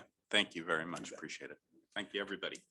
Yeah, very impressive. It's so nice to hear from all the different factions throughout the entire district. And I feel like in education, it's such a scramble. I mean, you walk in, any teacher or admin every day with a plan in your head, and then within seconds, it's exploded. And all day long, you're reacting and taking care of all the things you need to. This is nice because district-wide, it's right out in front of you. And that's what's needed. So the common language, the getting ideas to hear grading with equity, not at just this side, but oh, we'll look at it here and we'll look at it there. And it creates this conversation that just continues to spill out everywhere.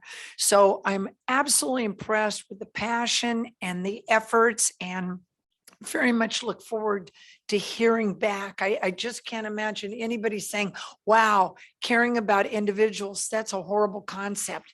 I mean, this is just brilliant and right, and can only help kids learn more effectively and Thank you, be President happier Dawson. people. You know, I think you touch on one of the things that is really important that's gone on in our groups is that as we get together, it's a chance for kind of the silos to break down between the sites. And that's been one of the greatest things, is we get a chance to talk to our friends from other sites and find out what's going on at their schools.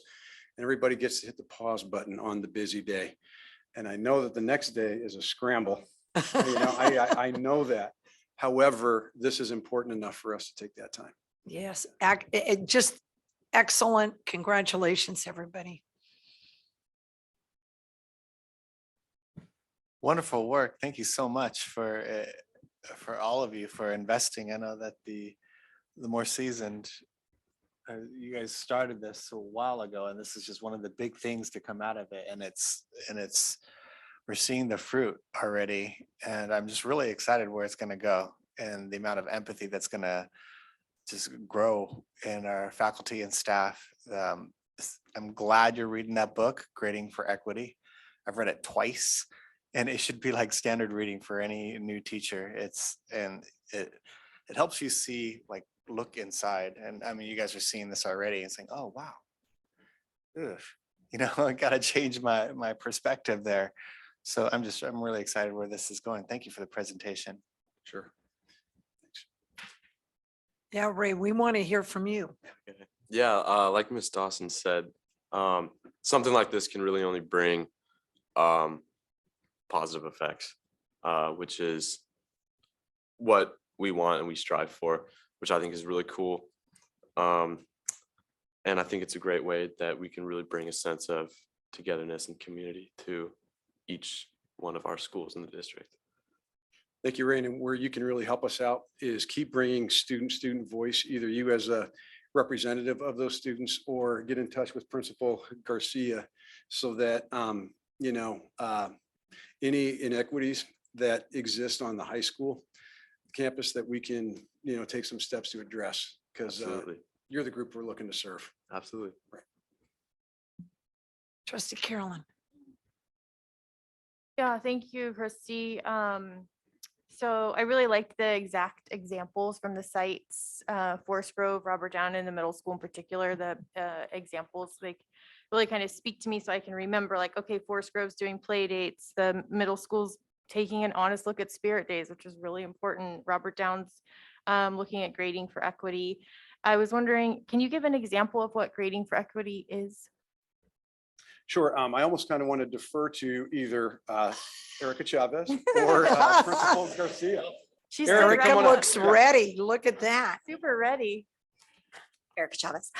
We talked in about just looking at like the assessment platforms that we're using, and a lot of it has to do with accepting late work policies, how you weigh your grades when you're looking at a whole year. Are you heavily weighting homework versus assessments and things, and how equitable is that if you're looking at a family structure that may not have support when it comes to homework and special assignments and things like that. So providing extra supports and looking at that, and then as well as retaking tests. If the goal is mastery and learning, do they have to learn it by a certain timeline or just by, you know, the grading period? So that's kind of what we're looking at and talking about, being a little bit more flexible and open and equitable with work acceptance and assessment and when things happen, because they might not just happen on a pacing guide that is given to us by a publisher.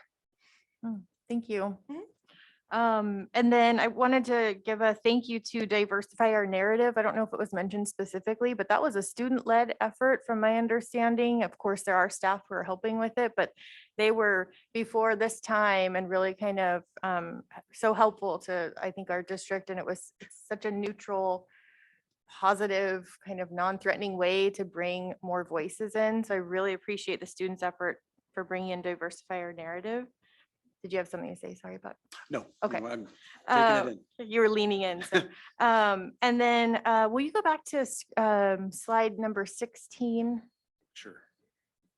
I'm really curious and excited because now we're like, what are we, 18 months in or a year kind of into this? November 2021 was when we signed the contract with. So the not school. even a year in. Yeah. I'm so excited for the point when we can really incorporate our community. And I know your slide 16 mentioned them a little bit, but I would just, as a board member, like to say I'm really excited for you all to work with and maybe put effort into working with people, fresh faces. You know, sometimes we at schools will have the same kind of individuals who volunteer for PTA, the same individuals volunteering for school site council, the same, and those individuals are fantastic. I want to see fresh faces. I want to hear fresh perspectives because a lot of times the folks who are able to volunteer for things, they have an extra resource in their life already where they're able to find childcare, they're able to speak the language that's being spoken. And so I want to really see fresh faces. I want to see names I've never seen before. I want to see them coming in maybe with the next update, like right behind you saying like, hey, this is how it's affecting us. If they're willing, that would really speak to me.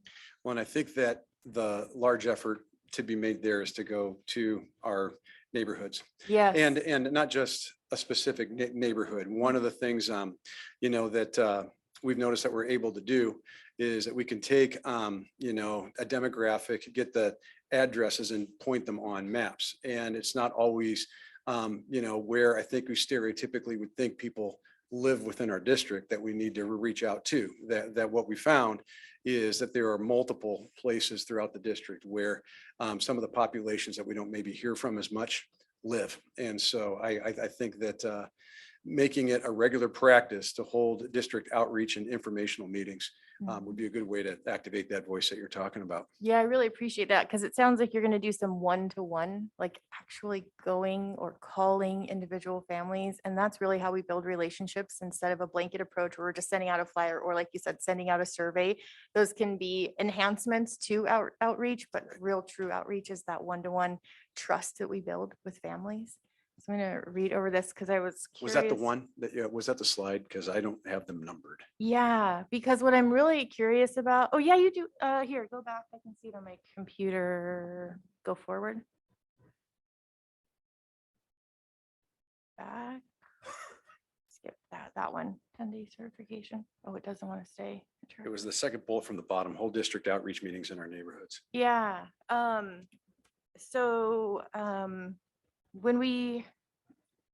what I'm really excited to see is the actual plan, because I know that it takes time to develop that. And so will you remind me at what kind of timeline point will we see the plan to be implemented? Sure. We have 5 more meetings scheduled for this year. There's one more meeting that's going to take place in phase 2, and then we make the shift to phase 3. So our last meeting in phase 2 is where we're going to lay the groundwork and begin to write the actual equity action plans.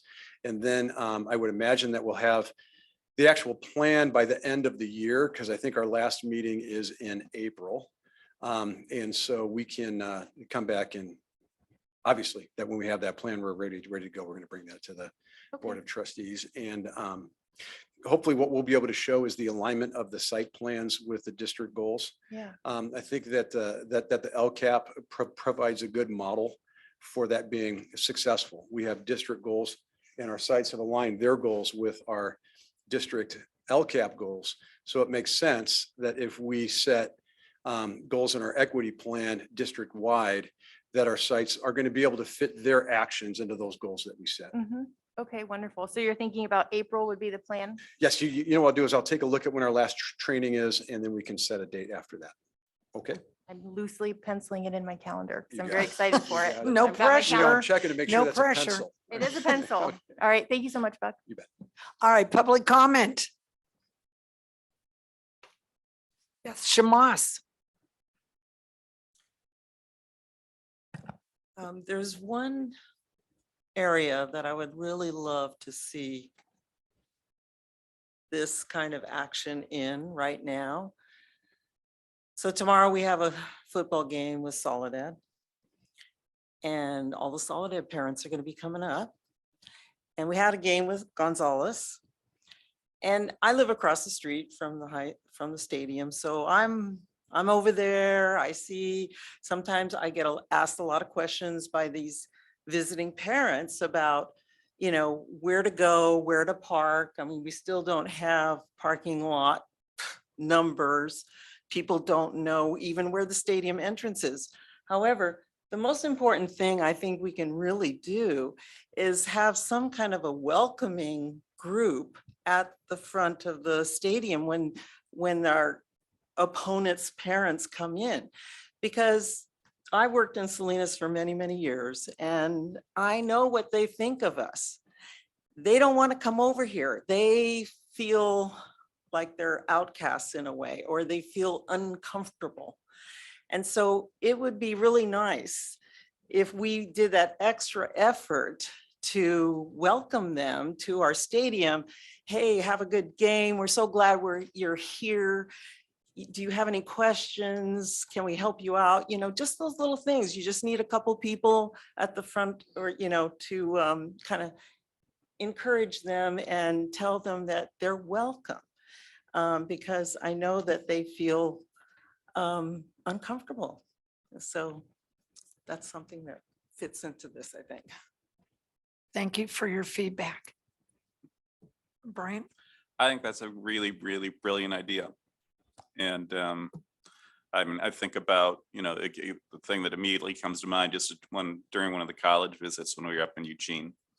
And as we rolled into town, there were students on every corner looking for that lost look in the parents' eyes as they rolled into town, and with maps and smiles on their faces and just ready to answer whatever question that you might have. So I don't know how we do that exactly, but I would imagine there are students at the high school that would probably love to be part of a greeting committee and incorporate parents into that as well. Because I think we have an amazing town, but I hear what you're saying and I know what some people think.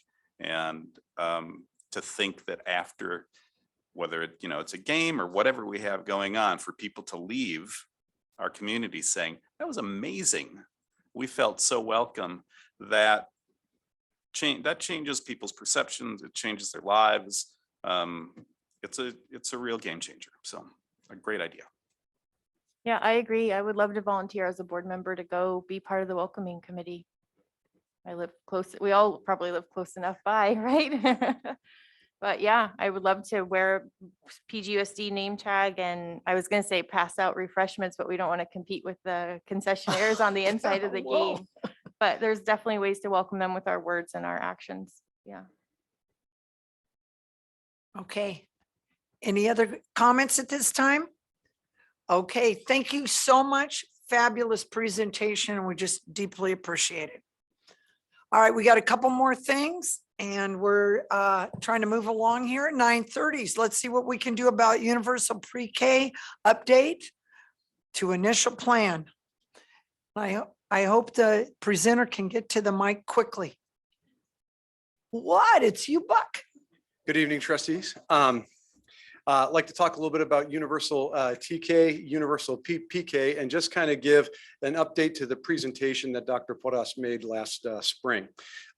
So some of the slides are going to be the same that you've seen in the past, starting with our first one. And this just kind of gives an overview of what UPK is. Talks about how it's going to bring together programs across K-12 and relying heavily on universal TK, that we're in that current process right now of phasing in a complete transitional kindergarten program that would give any 4-year-old the opportunity to take transitional kindergarten before starting kindergarten. Also involves the preschools and child care programs.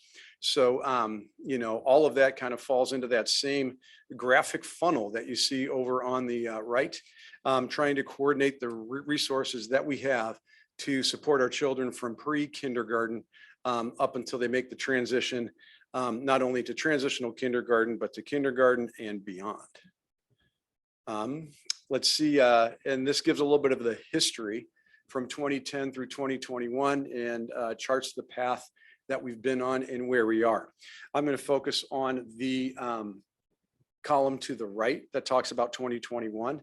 And it's going to universalize access to transitional kindergarten for all 4-year-olds in the state. It's phased in over 4 years, and we're in year 1 of that 4-year phase in.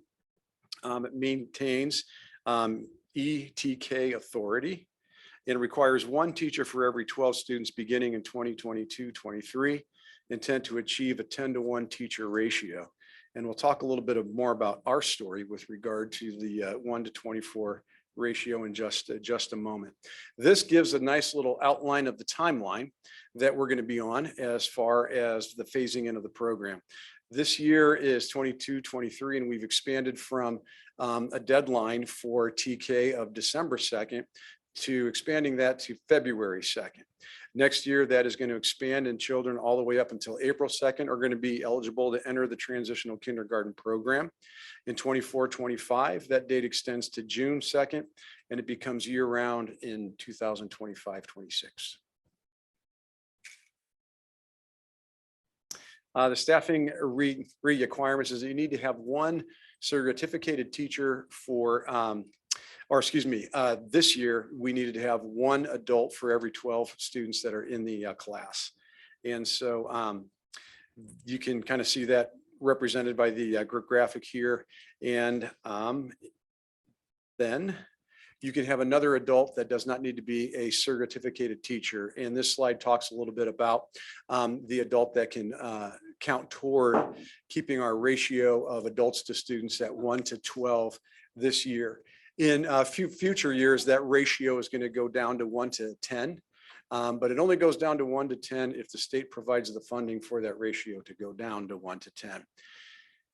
However, I would imagine, well, you know what, I'm not going to sit here and guess. Okay, I think that's probably a good idea. Dr. Porras just gave me the nod. Best not to No guess, Mr. guessing Rogan. tonight. There we go.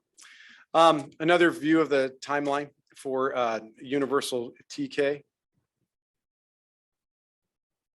And then I want to talk a little bit about our current program. Currently, we have 2 transitional kindergarten classes at Forest Grove.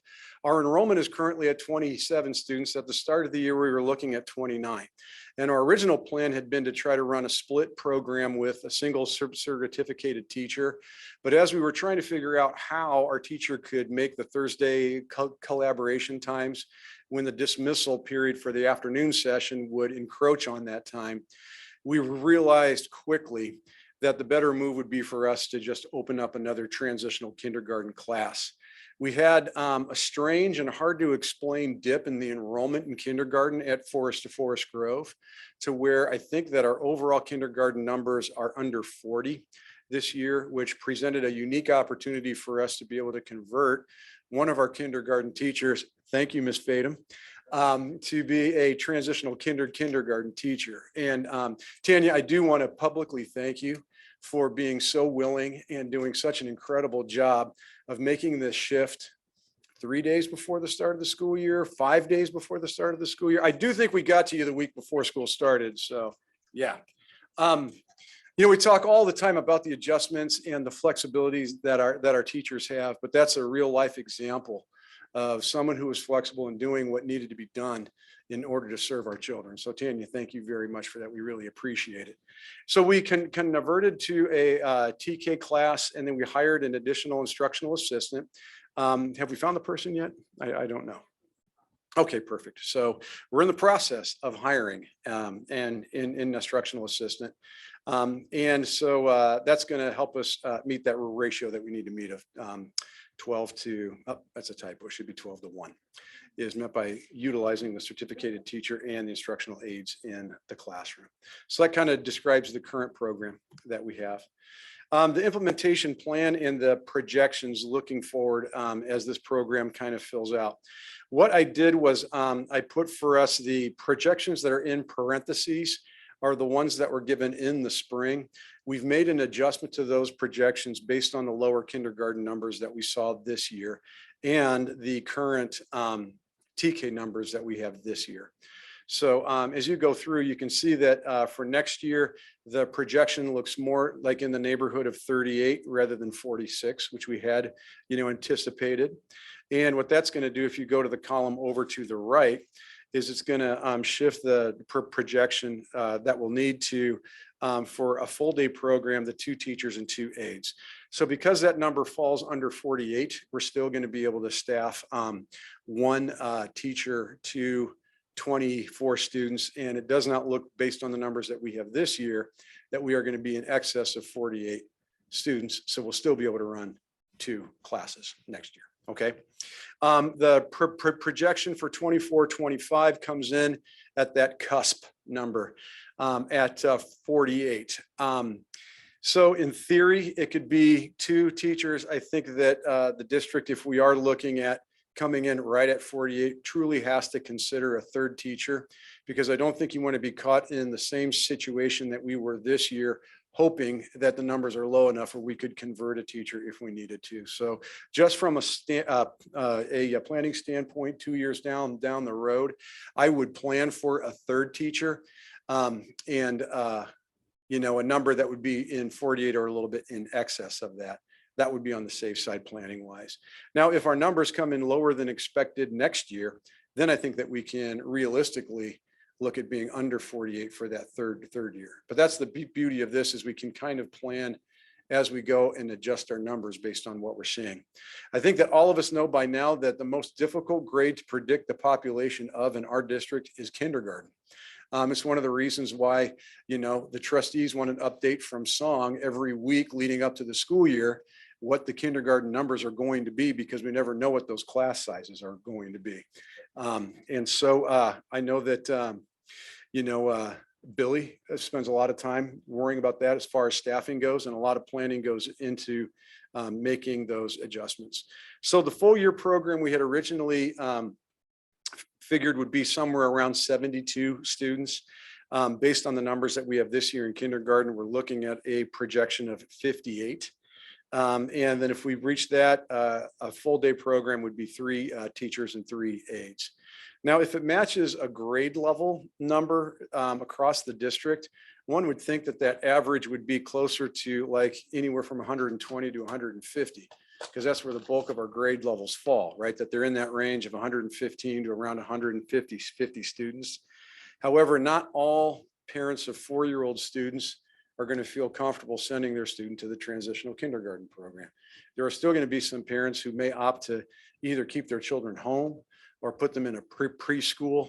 I don't think that there will be quite the population that we see in kindergarten, especially based on the number of TK students that we currently have right now with the dates that we have populated. So kind of gives an idea of the implementation plan and our staffing needs.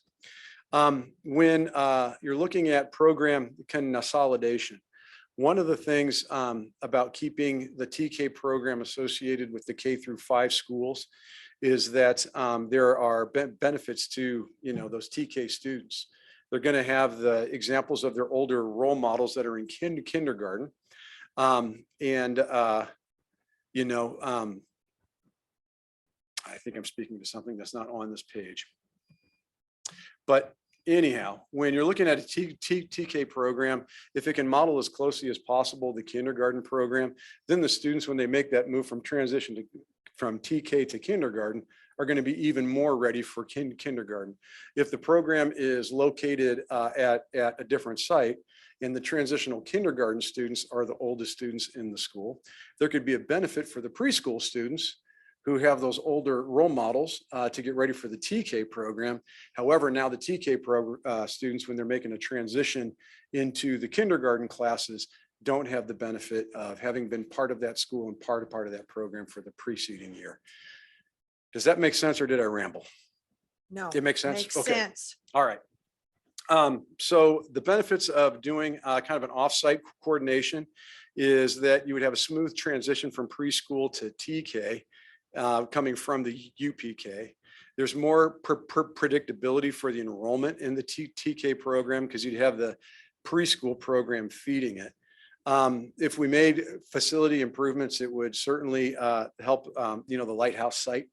And so that site certainly could use some facility improvements. And this would be an opportunity for us to do that. Plus you'd have two, administrators to oversee the program at that site. And there might be some other support resources that are available at that site as well. And there's the challenges that I mentioned. And so we have a few different options as we move forward from 2023 to 2026. The consolidation option A is to have multiple UTK and UP programs housed individually at each elementary school as the facilities permit. If the declining enrollment continues, there's a real possibility that we might be able to keep the transitional kindergarten programs attached to the K-5 schools. That, the students that would be in the Forest Grove boundary would go to TK at Forest Grove. The students in the Robert Down boundary would go to transitional kindergarten at Robert Down. If, the enrollment continues, to get a little bit smaller. The consolidation option B is that you have multiple UTK and UPK programs housed at the Early Childhood Center on Lighthouse. If you will, think of it as like a UPK TK center, right? The Forest Grove and Robert Down programs would could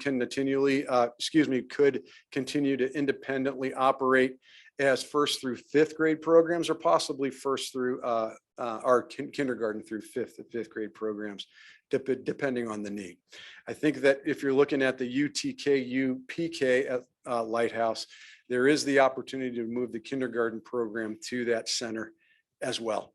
But I think that the facility use would dictate that as well. And then the consolidation option C would you have multiple UTK and UPK programs housed at a current current elementary site, and have the elementary sites operate separately as UPK through 2nd grade and 3rd through 5th grade. That would be under a reconfiguration model, right? So that gives an update, kind of looking a little bit ahead, and also an update on what we're currently doing for UPK and UTK. Do the board members have any questions? There's never a time we don't. Okay. So just rest assured we're coming. Questions? Just about funding again and song, it's like this is, again, falls under, like, I think what the question that came to mind was for us again, because we're basic aid, we just have to fund it through the money that we have. For an ADA district, just for the sake of comparison, do ADA districts operate differently because they're adding students, and would they get additional funding to run this compared to what we would have? Definitely would be under ADA. They would get, in terms of facility, the startup money for us is not much, but also is one time for other things, not for people, not for personnel. Yeah. Unfortunately, the state has not addressed any support for basic school districts. Okay, so we'll have some financial challenges ahead of us as we move into this. Well, hopefully the total number of students will adjust somewhat. Yeah. Definitely, right. Okay, great. Thank you, Sung. Trustee Carolyn, question? Buck, will you remind me, you may have went over it, but so that we've got the state preschool, the special ed preschool, we've got TK, now we're having TK, UPK. In the plan that's listed for going to essentially kind of creating early childhood development center, Would that include our special ed preschool and our state preschool students? Yes, that when we, well, yeah, that when we go to the UPK, the idea would be that we could house a center that could hold all of those programs. So yes, that the SPED preschool and the state preschool will be part of those programs. Okay, so the David Avenue preschools would move to the Lighthouse Yes. Center, Yeah, whatever we call yeah, it. that if we started to consolidate program. Part of that too is because the requirement calls for us to be able to offer services for a 9-hour day. And so then that would make the ability for us to do a before and after care program more feasible if the students were all at a single site. So we would be able to do a childcare program in concert with all of the students being at the one site, rather than trying to transport students to a childcare program that was off-site. Okay, Okay, thank you. sure. Dr. Frank, Brian actually asked the question I was going to ask. About funding. about funding? Yeah, Yeah. the concern. Yeah. Well, basic aid overall, we're heads and tails above ADA, so I don't think they always feel real sorry for us. This was quite thorough, and it's long range, and it allows us to know a lot of things are coming down the pike. I really appreciate the different options that you've put up here, because it gives us the possibilities of ways we might want to approach this as a district. So I very much appreciate it. Ray, do you have anything to add at this time?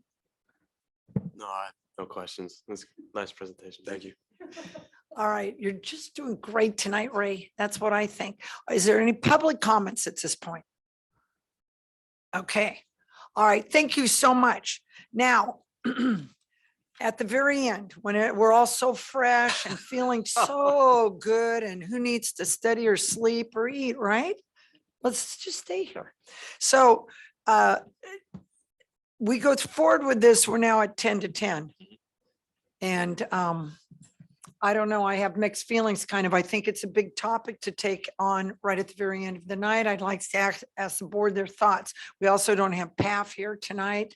And he has a history. I know when I came on the board 5 years ago, I met with Bill Phillips, and he said the biggest issue in our district is a conversation about reconfiguration. So here we are 5 years later, and it needs to be discussed. And I think what's important, as I said earlier tonight, is we're not moving to solve it tonight.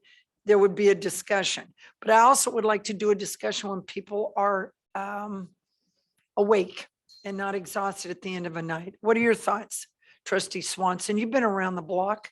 Well, this was a topic. Wow. You look young, have though. I didn't been. mean age. I'm not at my, I'm 70 next month. Who's talking age? Come on.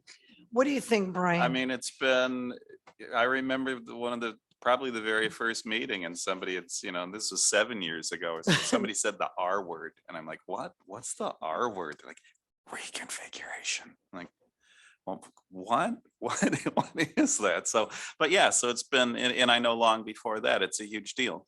I think you're right, without John being here for it, and as the clock is running, I don't know if we should completely skip over it. I think you make a really good point, though, too, that it's like, this is a discussion about it. It's not like anything will be decided tonight. It's like, we're going to do this, but I'm interested to hear what my fellow board members have to say about it too, and what we do with this, which is going to be ultimately a really protracted conversation.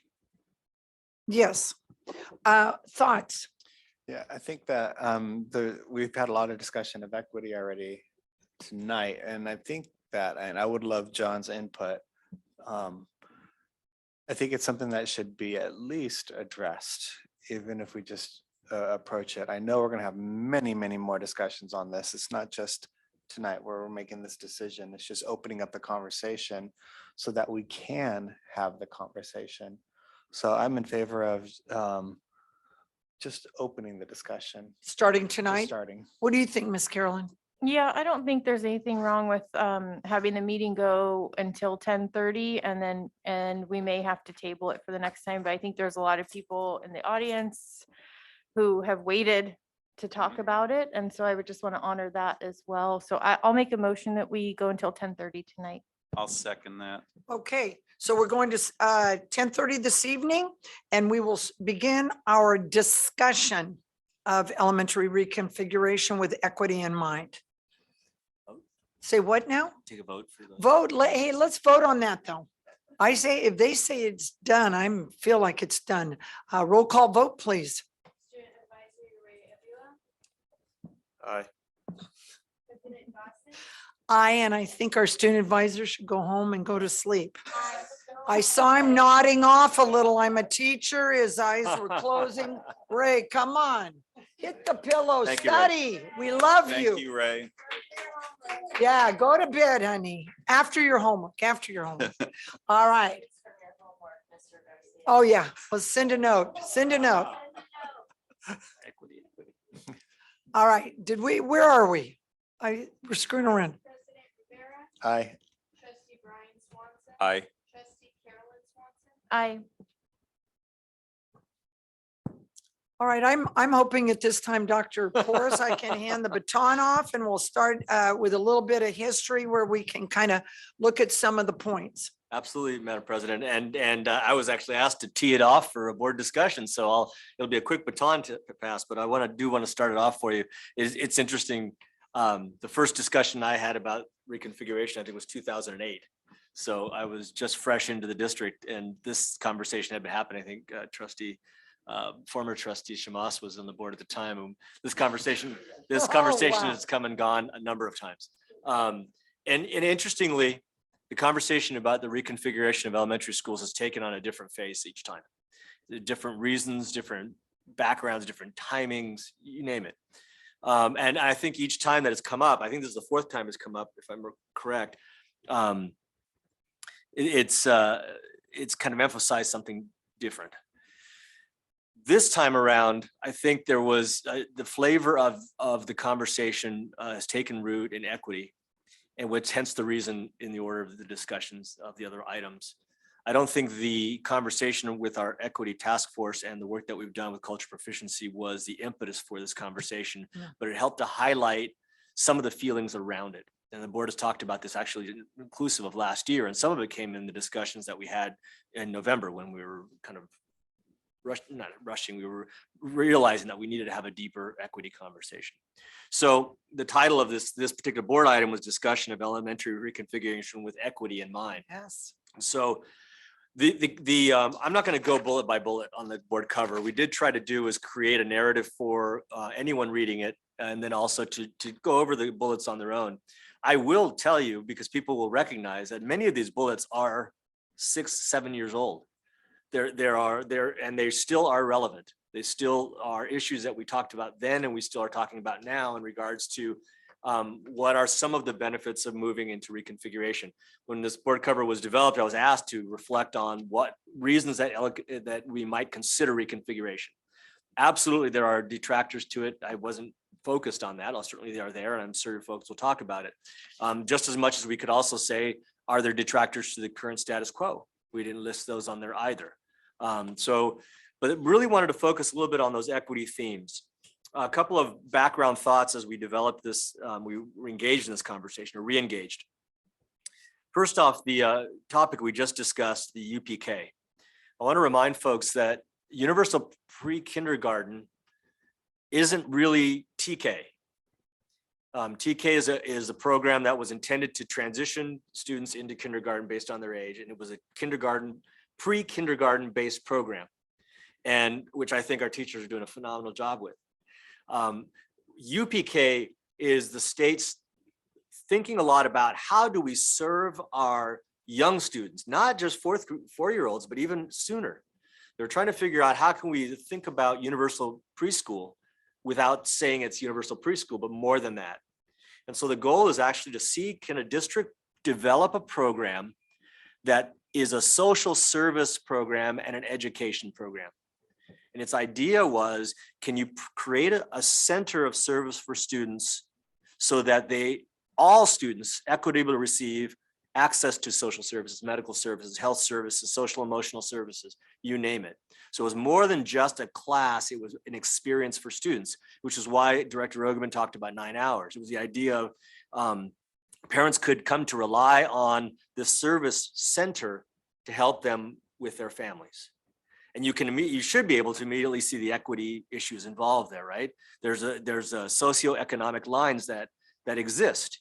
And so are there parents that have the capacity to provide those services for their families and those that do not. But the great sort of leveler would be the public schools that could help deliver these programs for students. So I wanted to frame that the UPK program is more than just TK. Whether we are able to get there or not in Pacific Grove, I don't know. Is the need there for Pacific Grove? That's what we're looking into. But that was why we wanted to have that discussion prior to reconfiguration, because the options that you saw posted at the end have you start thinking, do we want to start considering that if we have an early childhood center located at Lighthouse, again, it's just a thought, is that a precursor to saying, let's take a look at the other configuration of our district and what does that play out like? And so reconfiguration became sort of a follow through conversation of that. When we engaged in the cultural proficiency training, one of the key pieces is something that I'm a bilingual teacher by training. Something that we did as bilingual teachers way early on was a sort of a deep introspection and reflection about what am I bringing to the position? How do I bring those talents forward to help serve a population of students that are not only bilingual, but are also dealing with socioeconomic issues in their lives. They're dealing with poverty issues directly in their lives. And how do you bring that forward into your classroom every day, dealing with the diversity of languages, right? So this program asks us to reflect on what currently exists in the district and how do we take action on that so that we serve all students. Our presenter, Dr. Flores, always talks about the point of this conversation is to figure out how do you develop a program, an excellent education program for all students, right? So it's not just, you're not taking it apart, you're taking it at the whole, right? The gestalt of the thing. So as we talk about the potential of elementary reconfiguration, we started taking a look at what's equitable and not equitable in the programs that we have at our two different schools. And as you look through the bullets, you can start thinking a little bit about that. Reflect a little on the conversation we had earlier in the board meeting today about the field trip to NASA. You can dig a little deeper, right? You can start scratching a little bit more. Okay, so we had one school that is driving and another school that is saying, well, we have a policy around not having parent drivers. There is no policy that restricts parent drivers, but it's become sort of institutionalized in the site. Can we break that mold? Certainly. But we have to talk about that and see what exists to work through that. If you plan field trips, are you planning in regards to is there a fundraising issue that comes into play? Is the community for the school, does it have the capacity to raise funds or not? As much as perhaps one of the other schools might have. That's a socioeconomic issue. It's a boundary issue. It's a financial issue. We went through a process of districting for the trustee voting area. And in that conversation, repeatedly, we talked about what areas need to be represented because of their diversity. And is that diversity just racial? Is it socioeconomic? What are those areas and how do they be served? But we recognize that there is a diversity within Pacific Grove where there are greater numbers of families in economic need than others. It came up in the conversation. So naturally, we should be thinking, if we're thinking about that in terms of how we are electing our trustees and our governance officials, we should be thinking about that in regards to just how our schools are structured. Again, it's a conversation. It's a reflection. So it was the capacity of schools to be able to offer certain things based on just the families that we serve. It's an allocation of resource issue.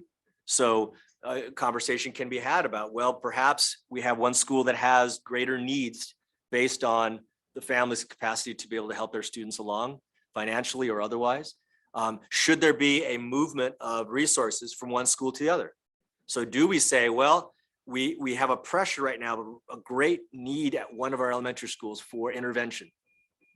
It requires a lot more learning assistants to help engage.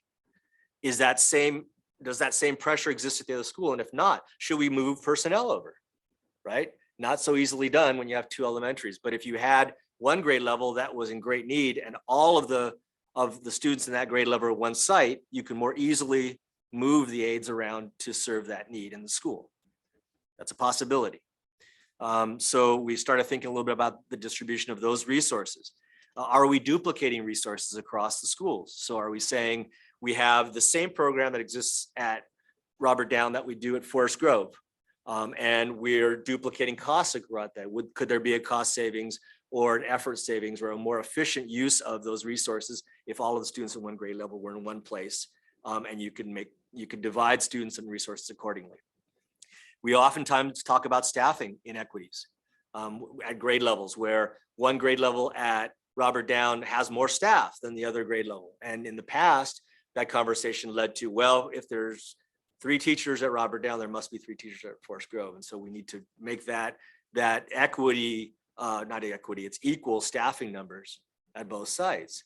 But if there's one grade level at one site entirely, that may change the way that we divide how staff is put together for sites. So again, more thoughts on the reflection. So all of those things combined, and then you can, people I'm sure have looked at this already ahead of time and taken a look at some of those bullets. Those are the kinds of things that we started to discuss and try to kind of grok. How does that look for our district? And that's what changed this time around about the reconfiguration piece. And it went right back to that same piece. How do we take all of our resources to impact all of our students in an equitable fashion? And we want to be able to deliver that. So it's not about the quality of the instruction that our teachers are giving as much as the students that come to us. How are they coming to us? What are their needs? And how do we equally distribute the talent and the resources that we have to serve those students? And oftentimes, like equity talks about in the definitions that we saw earlier today, sometimes in order to be equitable, it's not going to be equal. And we need to figure out how do we make that distribution work. So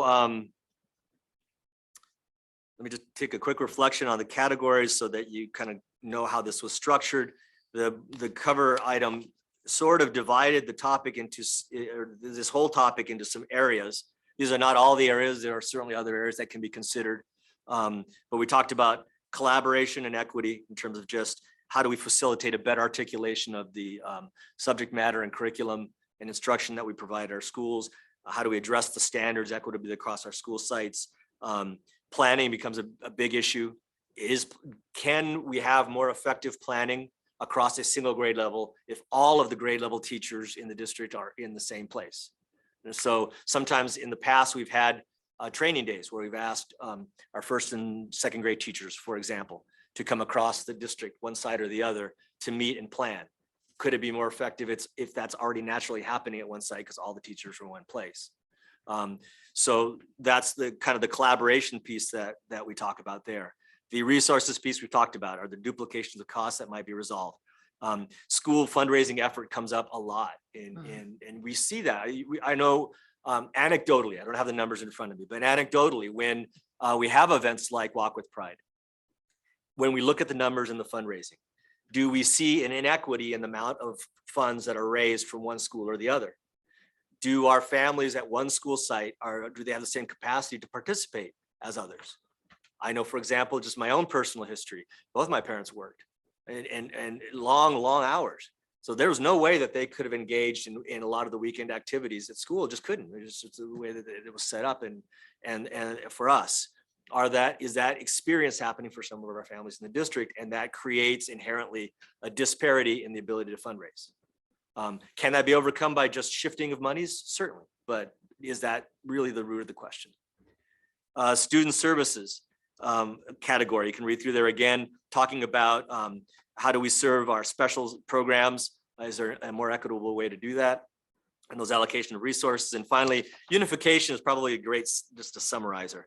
Talks about in general, again, economic disparities exist in different regions of the city, and it reflects in our school sites just simply by boundaries. Parents will have different opportunities to engage at different sites. One person had noted that student experience will no longer depend on the schools that they attend. right? Parents can perhaps consider that, well, if I go to Robert Down, I'm going to have more walking field trips downtown because they're closer to downtown. But we're not going to see that at Forest Grove unless we were able to provide transportation, which we tried to do. District funded the transportation for field trips within the town. But again, if we had all of second graders going through Robert Down, for example, all the second graders then could walk downtown and be part of that field trip. So that experience wouldn't depend on the school site from which they're attending. Ultimately, I guess the last line there in considering reconfiguration, the idea is a unified district. We're creating a pathway for all of our students. So students are not losing the experience of putting their handprints on Robert Down on the wall, because that's a beautiful experience. All the students will still have a chance to do that. But ultimately, we're all Otters, we're all Falcons, and then we're all Breakers, was one of the thoughts around how we could perceive this might happen. Again, from the vantage point of equity, that's what I'm thinking. I was Director Rogeman and I have had lots of conversations about this in the context of equity. And I'm not sure if there's anything else that he wants to add. I'd certainly value his input, but that's more or less what was there. And that was a lot longer than I expected to go, but that was the root of the conversation. And so I don't know, Director Rogeman, if there's anything else that we talked about that you want to. Dr. Porras, I think that one of the things that we talked about, you mentioned like the students that have needs, and if there's an imbalance where there's a greater need at one site than the other. I think that if you have, just say a grade level, a typical one for us would have three teachers in one grade at one school and three teachers in the other. If this group of teachers has 5 students that have those needs in their class, and this group of three teachers has 20, then that work day is going to look very, very different for the 3 teachers that are trying to address the needs of 20 students than it's going to look like for the teachers that have, the five students. And I would never say that anybody's job is easier in education, because that's not it. It's the ability of the 3 teachers to address those needs of the 20 students that are spread across.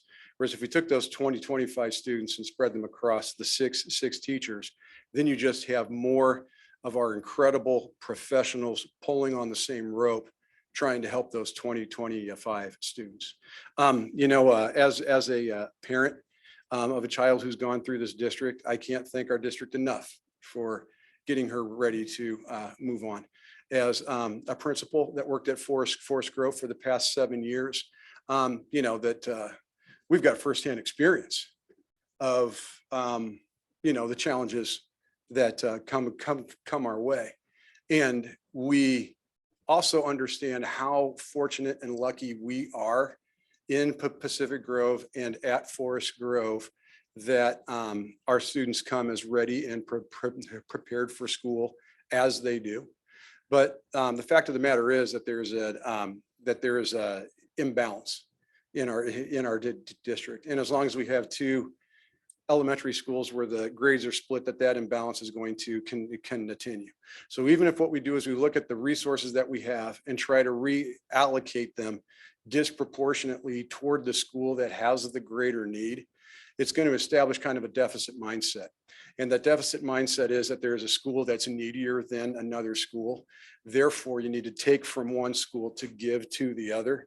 And I can't see how that's going to help build a healthier relationship between the 2 schools and the 2 populations that go through the schools. And know that I say this humbly, that we don't have the answers.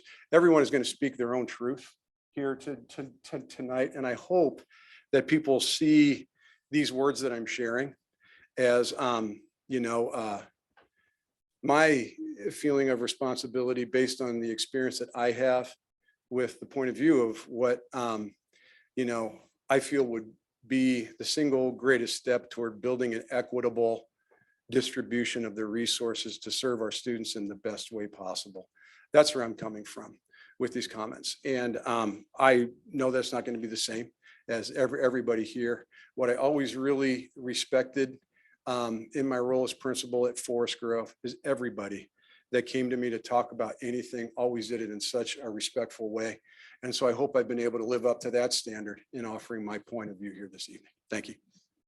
Thank you for sharing. So let's, we can do some board comments and then hear. It's all from- yours now, Madam President. Okay. You got quite passionate. The thing that I would say as we kind of venture into this is that what I hear is a viewpoint that says, for my kid, I want this. Or I don't want to have to drive clear over. I was in Los Angeles Unified for 25 years or something. And I drive 1 hour to the center of the district to have a meeting, and other people came an hour the other way. So I come here, and when I hear, oh, I don't want to drive clear a mile that way, that's hard, that's a hardship. I would say there's an inconvenience to it, but I don't think it's so much that I would say we shouldn't do this because somebody has to drive an extra 2 minutes.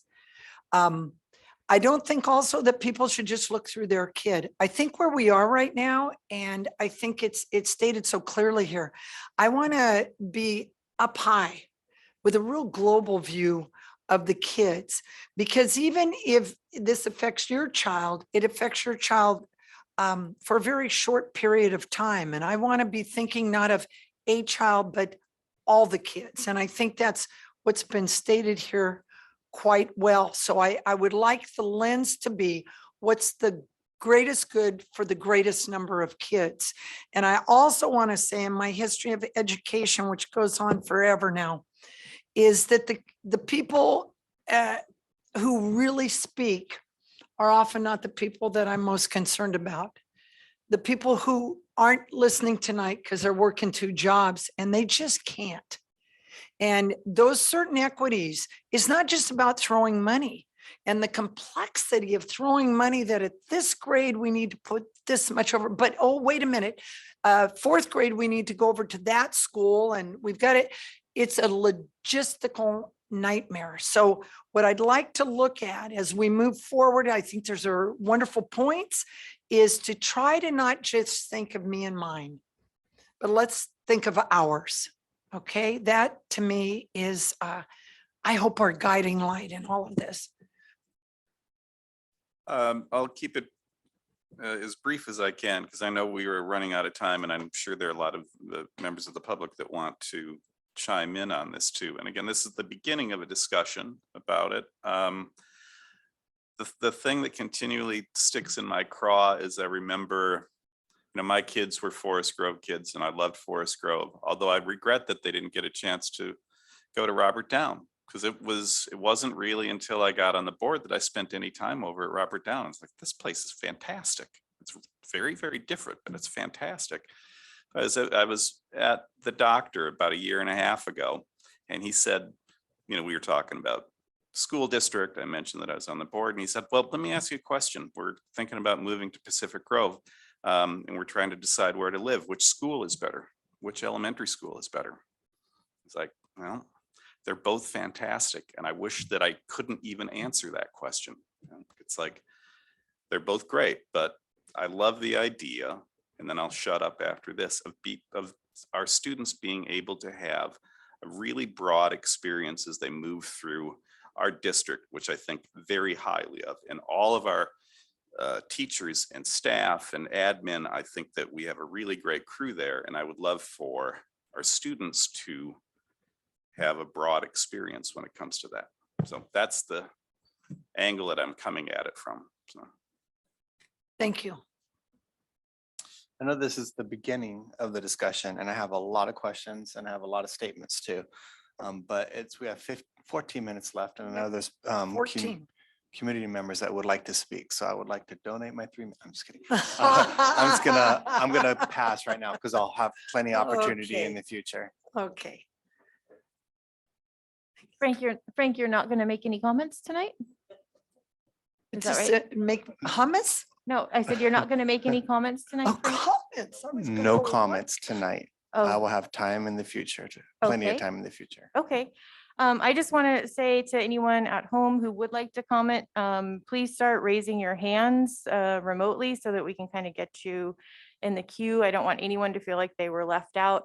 We will stop sharply at 10:30, and everyone gets 3 minutes. So hopefully that all works out. But I will I will give some comments because I think the public is kind of wanting to hear from the board members tonight. And so I want to say, even in the beginning of stages, this approach to me, it does seem extreme.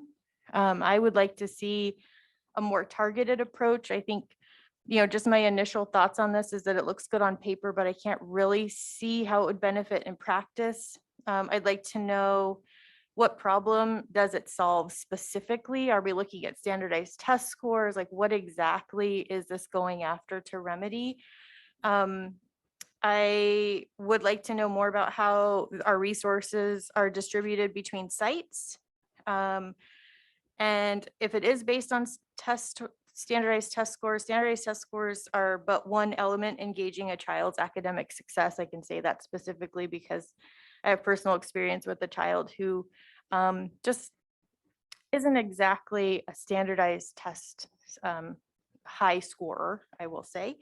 I was looking at middle school numbers. I was looking at numbers, our SBAC numbers, and I realized that our standardized test scores, when kids get to middle school, which is kind of an example of when our students do converge under one roof, our standardized test scores just become averaged of the two.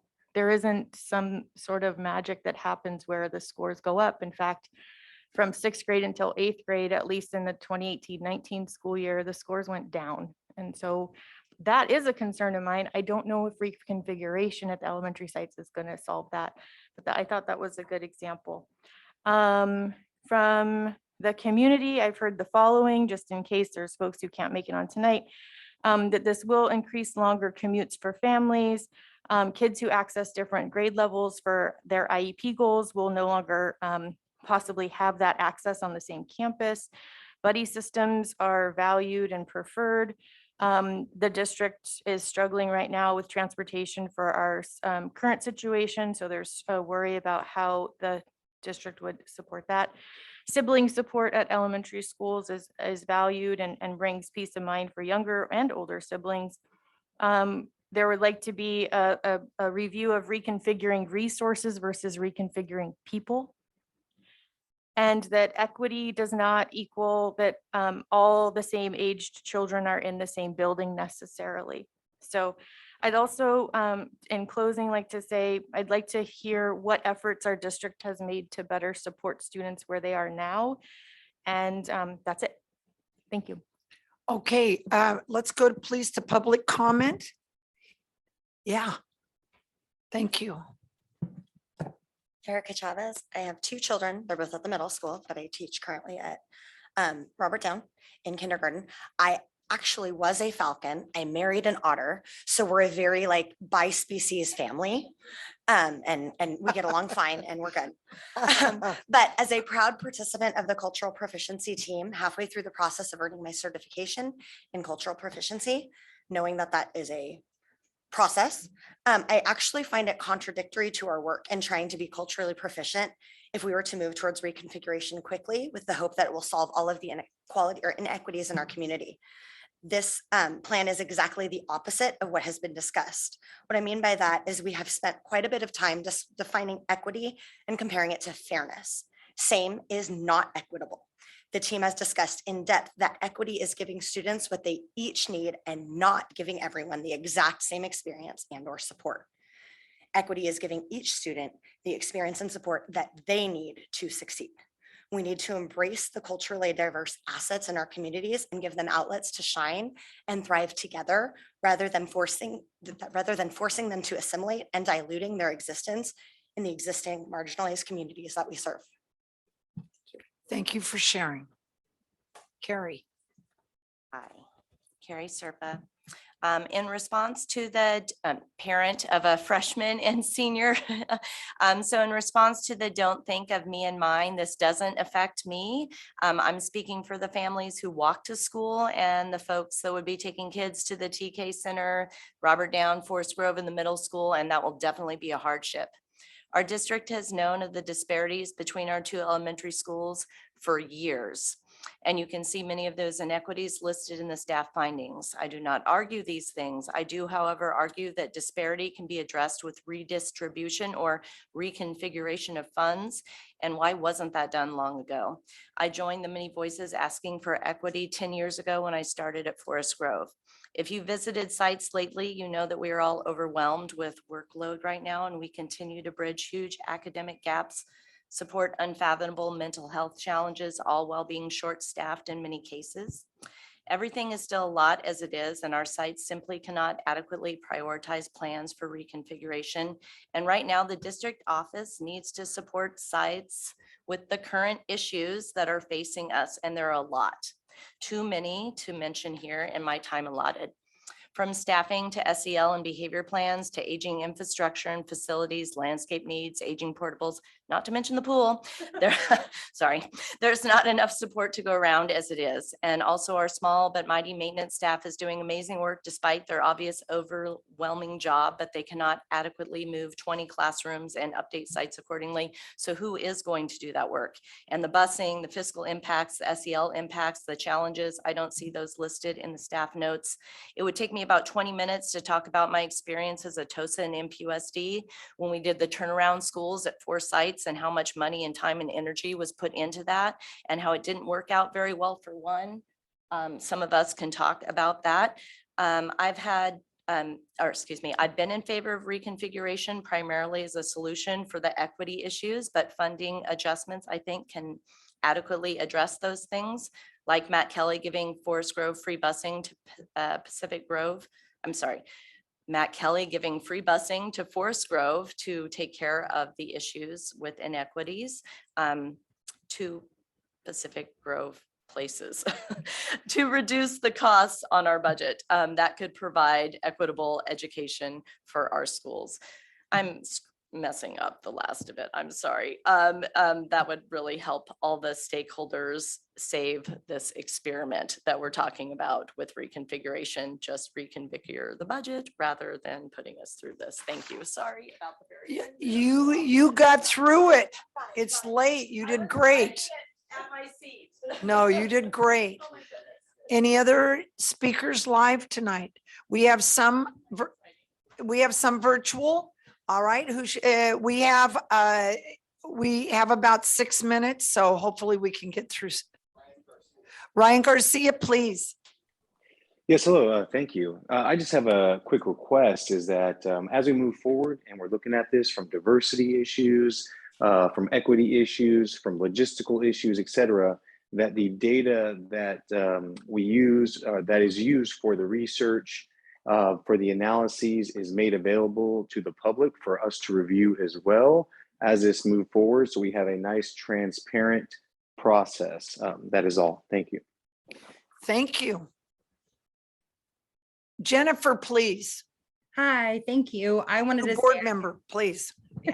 Thanks. I agree with the comments of President Swanson and the teachers so far. I wanted to just mention that as we move forward, this is really an item of great public interest and importance. So if we're going to have it again on the agenda, it probably should be like first and not last so that more people can participate.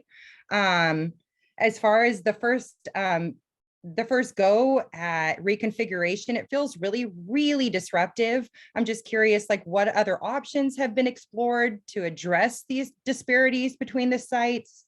Something like distribution of resources. You know, we know that equitable is not necessarily equal and that we truly do have different demographics at each site. And I think we really just need to honestly acknowledge that. So things like the field trip, you know, one school requires transportation, another does not. That's what equitable it is. It isn't busing every kid to the same site so they're on the same campus. That's not equitable. As far as what was provided in staff's report, it read to me like a list of pros without the cons. There were no impacts to families listed, especially for families of multiple kids. There was nothing addressed as far as transportation, which is already a big issue for our district. Thinking about our youngest learners who have only gone to school during COVID times and what kind of transition and upheaval that would be for them going from one campus and then another campus and another campus. And then as far as kids who would be together for 13 years, kindergarten through senior year of high school, same cohort, 13 years. That's a long time to not have a new experience and fresh perspective. And then I'm wondering if anybody's considered the impacts for teachers. Have we talked to teachers? Have we asked how they feel about it? Have we thought about that each site has its own distinct and different culture that's to be valued? I think if the board intends to give direction for this to come back, it would be really awesome to provide some type of detailed, balanced analysis and a plan. Equity is expensive. We know something like this is going to be costly if we want to improve where we're at, but the saying is, I think a rising tide lifts all boats. So that's something to think about moving forward. And if this is going to be brought back in as agenda item, I would just ask that we do a survey of family, a survey of teachers and staff, and the community before taking any steps forward. So thanks for staying on so long, everybody. Thank you. Christina, please. We have about 3 minutes. Good evening, Christina Luciano. Can you hear me? Yes, we can. Okay. Thank you so much. Christina Luciano, first grade teacher at Forest Grove. Like Erica Chavez, I am on the Cultural Proficiency Training Committee, and reconfiguration has been brought up tonight as for reasons of equity. And the idea that reconfiguration will help us to solve issues of equity in our district is analogous to suggesting that a Band-Aid will help to heal a broken bone. Reconfiguration does not begin to address the systematic practices and inequities that are woven into the cultural foundation of our district. In fact, I would argue it will further exacerbate the issues. We really need to focus on intentionally implementing practices that lead to equitable access and academic outcomes for all students. If we truly are committed to embracing diversity and effectively responding to the issues that emerge, we need to use the tools we have to transform our classrooms, our schools, and our district at a systematic level. Change can be anywhere in the school district, but systematic change that stands the test of time needs to happen from the inside out, and it does not happen when we reconfigure schools. As a member of the Cultural Proficiency Group, I value and strive for equity. At our training, they have emphasized how organizational culture has the greatest impact on student outcomes. I would encourage us to put our energy and focus on intentionally improving our district culture and practices rather than causing a giant upheaval that will not address the issues at the root of our problem. Research shows that transition from one school to another is disruptive to social structures in which learning takes place, lowering academic achievement and participation for many students. Predictably, this damage will most severely impact students from disadvantaged backgrounds. In my estimation, reconfiguration will only serve to hinder our equity efforts. Equity does not require putting all students of one age within a same school. Let's address the real issues so we can have equity for all students at all PGUSD school sites. Thank you. We're at 10:30. Boss, Jefe? It's 10:30. So we're done, yeah? We have to be done. We do. Yeah. So obviously there are more people who want to talk, and as mentioned, well, this is an ongoing conversation. So I think it's something that we will definitely continue on the path to kind of have more conversations. And I thank everybody for participating tonight, and see you soon.